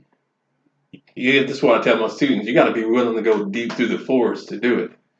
Like when you test your skills, like in a class setting, you can go as deep into that choke as you want. You can have your training partner be as rough as they want. Yeah. You can learn how to get out. There's a specific way to get out, how to position your body. Sometimes you can, sometimes you can't. But like if you're on the street, you can't tap out. You don't go to sleep, or you're gonna fight. No matter how deep that choke is, you should have some reference to how you can get out on the street. Even if you don't succeed, you should have the knowledge to know how. Yeah. That's if I was to get in it, that's what I would get in it for. Just to choke somebody out. Not to choke anybody out, but to know how to survive. If I ever was put in that situation and like somebody grabbed me and from behind, or they try to abduct me, or something. Even if it was I don't want to be like, you know, because I don't want to be like man, at a loss. Like you can't like I couldn't get away. Like I can't believe it. Like that's my fear right there. Being like, if somebody was to do that, I'm like, I don't know what to do. Shit I see on Van Damme. Oh really? For me, it was like the Saturday morning kung fu movies. You know, they be fighting, be kicking everybody. Yeah, I'll be in there trying to kick. We'll be like 20 people. Be like, I want to learn kung fu. Man, is that stuff real where they have like the boards and they like break the boards? Yeah, you can. But like speed dictates a lot of the board break. Confidence is just as well. Have you seen that, Marcus? And strength is a factor. Yeah. And like they don't even do it with like a lot of like force. Like I've seen them where they're just. And it depends on which board. Like there's some boards that it's obvious when you look at them they're going to break easier than the next board. Mm-hmm. But there are some boards that like when you test them, you know they're legit. But if you can move your body, like phony boards. Like, what about the bricks? Yeah. Oh, same way. And I'll say this: like Taekwondo gets the reputation now for like. Taekwondo's not a martial art, or you can't do a lot with Taekwondo. Mm-hmm. But like Taekwondo's a foundational art, and when you learn kata, you learn your balance, you learn where to place your weight, how to move your weight, how the body moves when you throw a punch. Mm-hmm. That's kind of like a simulated fight for your kata. When you learn those types of things, and when you're talking about doing this with your shoulder and moving through the board, you're learning. It's less of an exaggeration on how you use your body to produce force. Those theory is real. Whether you can do it, it's different. But if you can exceed the force and you know how to properly move your body to produce that force, there's a possibility that it can happen. That's a whole other ball. Yeah. You're gonna wore out knuckles when you do some of that other stuff. That's a whole other ball. People breaking bricks and stuff with their head. He pointed with the head. Have you watched the show on Netflix, Quarterback?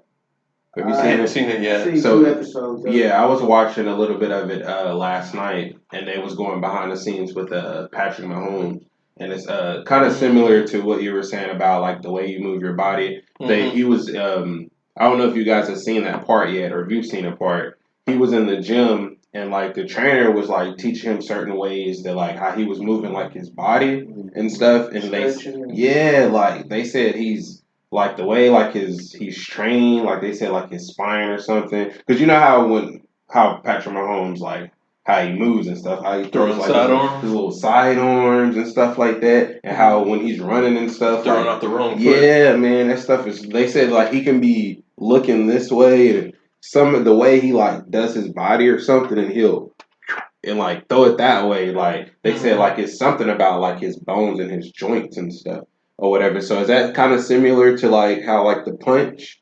Like, it can make a difference. Those like the structure of your body, but when you talk about the physical or physicalities with your body, the way you move, it's more rotational force that you're trying to generate with your hips and shoulders, and you really need foundation depending on where you're moving your weight, and sometimes it helps.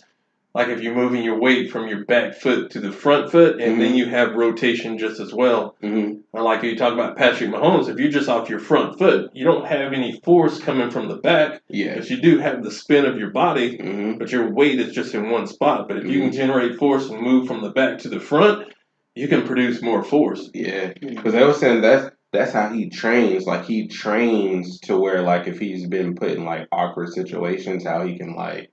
They said that's how he has like. That stuff. Yeah, I was like, man, like they were showing something like for football, like if he gets hit a certain way and he makes his body go a certain way, how he still can like throw like and I was like, what the heck? And like they were showing stuff or whatever where he was training. It was some type of machine he was on, and he was like doing this or something, like doing some type of like weird like movements and stuff. And like I never knew that. I was like, what? And he was like, yeah, that's how he trains. Like he trains in the off season and stuff like that, to where like if he's on the field, if he gets like hit like a certain way, like he can like do some type of weird movements. Like he'll get hit and he'll do some kind of weird. And I'm like, how is your bones and stuff trained to even like move like that? You've heard of the Gracies, right? Like Gracie's jiu-jitsu. Yes. Yeah, like my coach, like here in the last month or so, I can't remember the exact dates, but he went and trained with Hicks and Gracie. He's trained with them before, but Hicks and Gracie has a number of students, and I've trained with some of his students before on certain aspects of conferences and things that we have. And the guy's name is Chris Burns. Last year at a black belt conference, he showed us some things and how your body, how you have foundation on the ground, and how they actually use the ground as a benefit as opposed to looking at it like you're at a deficit. And it can be the same on the feet, and there's some of the simulators, but like you only have 2 feet on the ground. But when your body is down, you have more points of contact on the ground. And I can, you can't say it on the podcast, but like I can show you how to lay on the ground, and somebody can just pick you up by pulling your arm. It's natural, and I can show you another aspect of that person trying to pick you up, and you can't move them just because you're using the ground to stay anchored to. And it sounds contradictory to what you know, but it's weird when you experience it. And then when you apply that to fighting, that's doing Marcus. And those are the types of training that we do. But those are simple things, but that's not sexy to people when they see martial arts. Like, I didn't really see you do nothing. Some of it's invisible. You don't know what's happening. You just have to experience it. I can imagine. I can imagine the detail that goes into maintaining your composure, your balance, and being grounded, as opposed to getting yanked off the ground. Like, kind of like you said about the Patrick Mahomes, Sean. I think, and I'm not saying I know what I'm talking about, but just imagining, just listening to him break it down, I just pictured myself laying on my back and someone trying to yank me off the ground, and I'm like, is it my feet? What's gonna anchor me down? Do I just Do I hold my breath? No, I'm not gonna hold my breath. Wait, be like, do like a little kid. Oh, if I close my eyes, I'm invisible. What am I gonna come up with while I'm on the ground to make myself heavy? Wait, like you said, you can't say it on the podcast, or you can't. Well, it's hard. I mean, it just has to do with how you place your body, but to explain it, you really just need to experience it, because you can talk someone through it, and they'll hear one thing and do just the opposite. So I don't want to talk somebody into doing something there where you do it wrong and you think, this didn't work. Yeah. You would rather I'd rather you be here and I can show you exactly what it is, that makes this work. And, Hickson will say that to you. He'd be like, can you show me such and such? Can you show me this? My coach told me that. Can you show me this? And he'd be like, well, do you know this move right here? And you'd be like, no. Well, I'm not even going to show you that because you don't know the foundation of how this move works.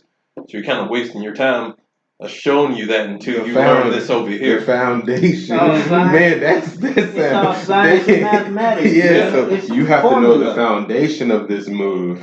Like, that sounds like... And that's what I said about leverage on jiu-jitsu. When you understand it, you may understand it, but when you go out and you wrestle with somebody, you may not even see how the leverage is working until you do so many reps or you experience it so many times and you feel how the leverage works and you know actually where to place the weight.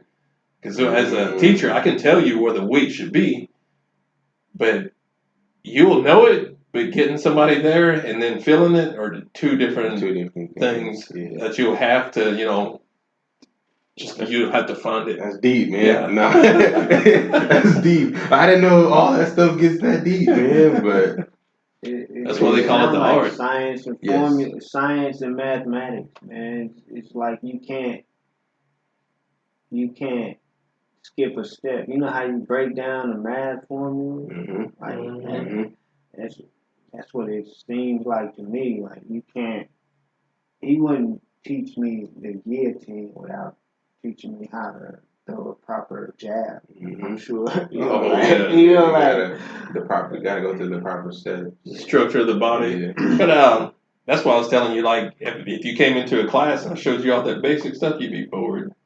You have to get out there and like experience and get out there and move and wrestle a little bit and like watch you and know what your own attributes are. Yeah. Some things you'll naturally do. Yeah. I don't think Sean would get bored though. I don't think. You don't think I would? Nah, like. If you like a puzzle, I'm into that type of stuff. You would like jiu-jitsu. I am. I'm into that type because all day, like I'll on my phone, like even at night, like when I should be asleep, because my wife would be like, "What you on the phone doing?" And I'll sit there and I'll be watching like boxing stuff, UFC, like karate and stuff like that. And I'm into like I'll literally go and like look into like the stats and like the records and like who beat this person and like studying. Like I am like I have notes on my phone. Like I'm so invested into that. Have you seen Detail with Kobe? No. Kobe's my boy. He has a hell yeah. He has like it's on ESPN Plus. Is it? ESPN Plus. It's called Detail, and like he breaks down like one topic is like the modern bigs, and he's doing it on Draymond Green, and it's like he's studying the film and he's talking through like everything is highlighted and he's going back and showing what went wrong and how it worked.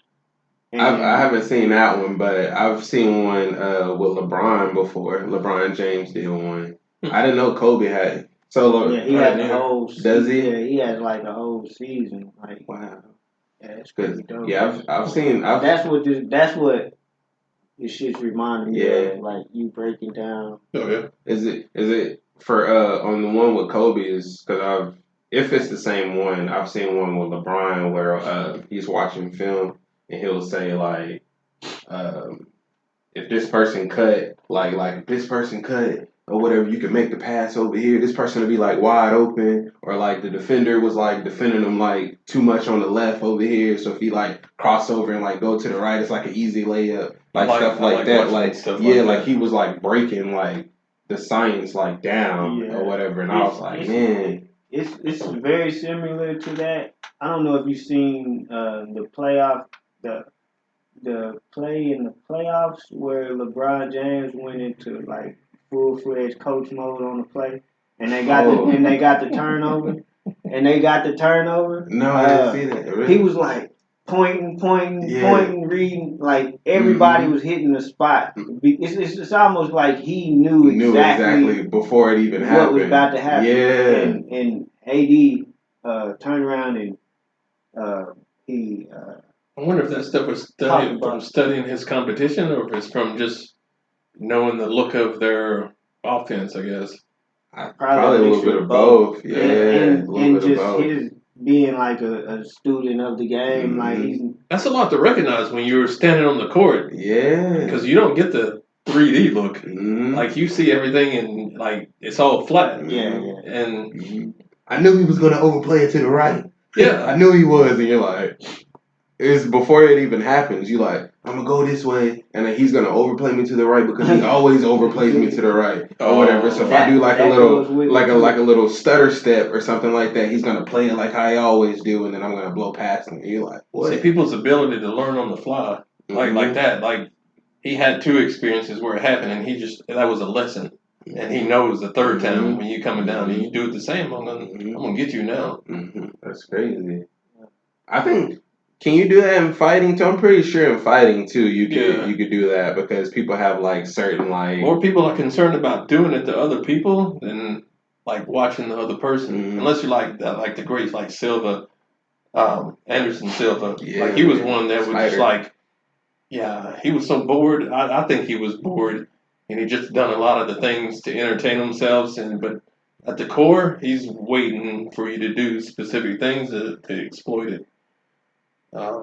That's a whole different story. So I think Izzy did that. So the last when he had fought Alex, so you already know that he fought him 3 times. That second time or whatever, Alex had got him, and like he had him on the cage or whatever, and he was just like pounding him on the cage. Well, like the third time he fought, like we went to go see it the first time and the second time, but that third one right before Izzy or whatever had knocked him out. It was almost like that same way on the second one because it was like Izzy baiting because like on the second one he backs him up, Alex backs him up on the cage and just starts boom, boom, boom, boom, boom, and like hits him or whatever, and that's like what caused Izzy to fight. But on the third one, like it's almost like Izzy did that same thing because he was like, oh, he thinks he's gonna get me like that same way. And if you look at film, it shows Izzy he kind of like backs up to the cage like himself because it was that same situation. And Alex was like, oh, yeah, he's going to the cage. So he thought he was going to do it. And, like, as soon as when he did it, like, yeah, Izzy got him, man. He hit him. And then when he fell down, he hit him with that. Because he said it was like a thunder fist from the gods. Hammer fist? Yeah, hammer fist from the gods because he hit him and then he was boom. But he boom. Boom, and I was like, man. Was it to the air? It looked like he. I think it was. I think that's what when you study film on people, you don't always study moves. You study more tendencies than anything. Because like when you walk around, that's what makes your personality. You just have certain tendencies. Like you be around me and be like, oh, Chris always does like. Or he always does his hands or something like that. They study. They study those things rather than just like because everybody knows combinations and slip and move. But when you have somebody tendencies, when they load up here, they're going to throw that punch, and you exploit that. You find someone to exploit it. That takes talent to do that, man. To be like, oh man, like I can study, like I know he's gonna do this every single time, and then like you can exploit him that way. That's why it was a boxer that was successful, but he had a weird record back in the day. It was Augusta. He was the drunken. Drunken spell. Yes. So he would do all that weird like movements and stuff. You couldn't figure him out, but he got figured out. And like he would move all crazy. This dude was like 30. He barely won more fights than he lost. If that makes sense. Yeah. But dude was like 37 and 34, bro. But he was a beast. How can you prepare for that? You can't. Like you just out there. Yeah. And then, and it would be different. Like every they used to say that about Dominic Cruz, in his footwork. When people first saw what he was doing, it was only a while before they started breaking it down. And, part of what he was doing was adopted from that guy. What was his weight here? And, he started getting knocked out and dropped in certain fights. And what's his name? That he caught his time, and I think he knocked him out. It was a tattooed up guy. Oh no! Damn. He was an alpha male guy, Cody Garbrandt. Okay, I don't think I know him. Oh yeah, he beat Dominic Cruz. He beat him pretty bad. Yeah. People was impressed. It was just his timing. Yeah. He was able to get his timing down in the fight. Fighting, you can't play. What they say, like with fighting, you can't play fighting. Like they say, you can play football, you can play basketball, but with fighting, you can't go in there and play because it's life or death with that. So it's just you out there. It's no team, or there's a team behind you. But when you out there, it's you. You making the decisions. You paying the price for the bad ones. Unless you get into a situation they'll let you tap out or something like that, but. I don't know, man. You can't go in there and not be prepared, man, because you let your guard down, you can get hit. Be a hard day. You get put in a certain situation, and they grab you, and it's over, man. Yeah, this about boxing. This dude, in today's world of boxing, that wouldn't fly. Like, there's no way you lose 34 times. Yes, sir. This dude lost 34 times, but he won 37. He fought Floyd. Like, he was one of the dudes when Floyd was young. Yeah. He was one that they considered like Floyd's introduction to being great. Like, that he beat that guy. But that guy was... So he was 37. So he had 37 wins and 34 losses. Yeah. That's a crazy rate. Today, like, bro, you got way too many losses. How many KOs? How many KOs? Do what you say? One. Nah. He was decent. He had 20 KOs. 20. 37 wins, 34 losses. I mean, that's still good. His thing was his style. He moved. He stayed moving. It's like one of those dudes. It's either gonna work or it's not. Yeah. Like, damn. It didn't work. Like, a lot of times it didn't work for him. A lot. That's crazy. Yes, sir. When you think about it like that. Yeah, it is. Well, guys, we're gonna wrap this thing up. Before we do, is there any other things you guys want to touch on real quick before we wrap it up? Now just say if you're in the area of Fort Smith, come by and see us at Thompson Defense Academy, 6421A, Highway 271. Yep, and that's right down the street from Next Level Barbershop, 6814 Texas Road. And we in there. Yeah, all right. Well, thank you guys for tuning in, and we're out of here.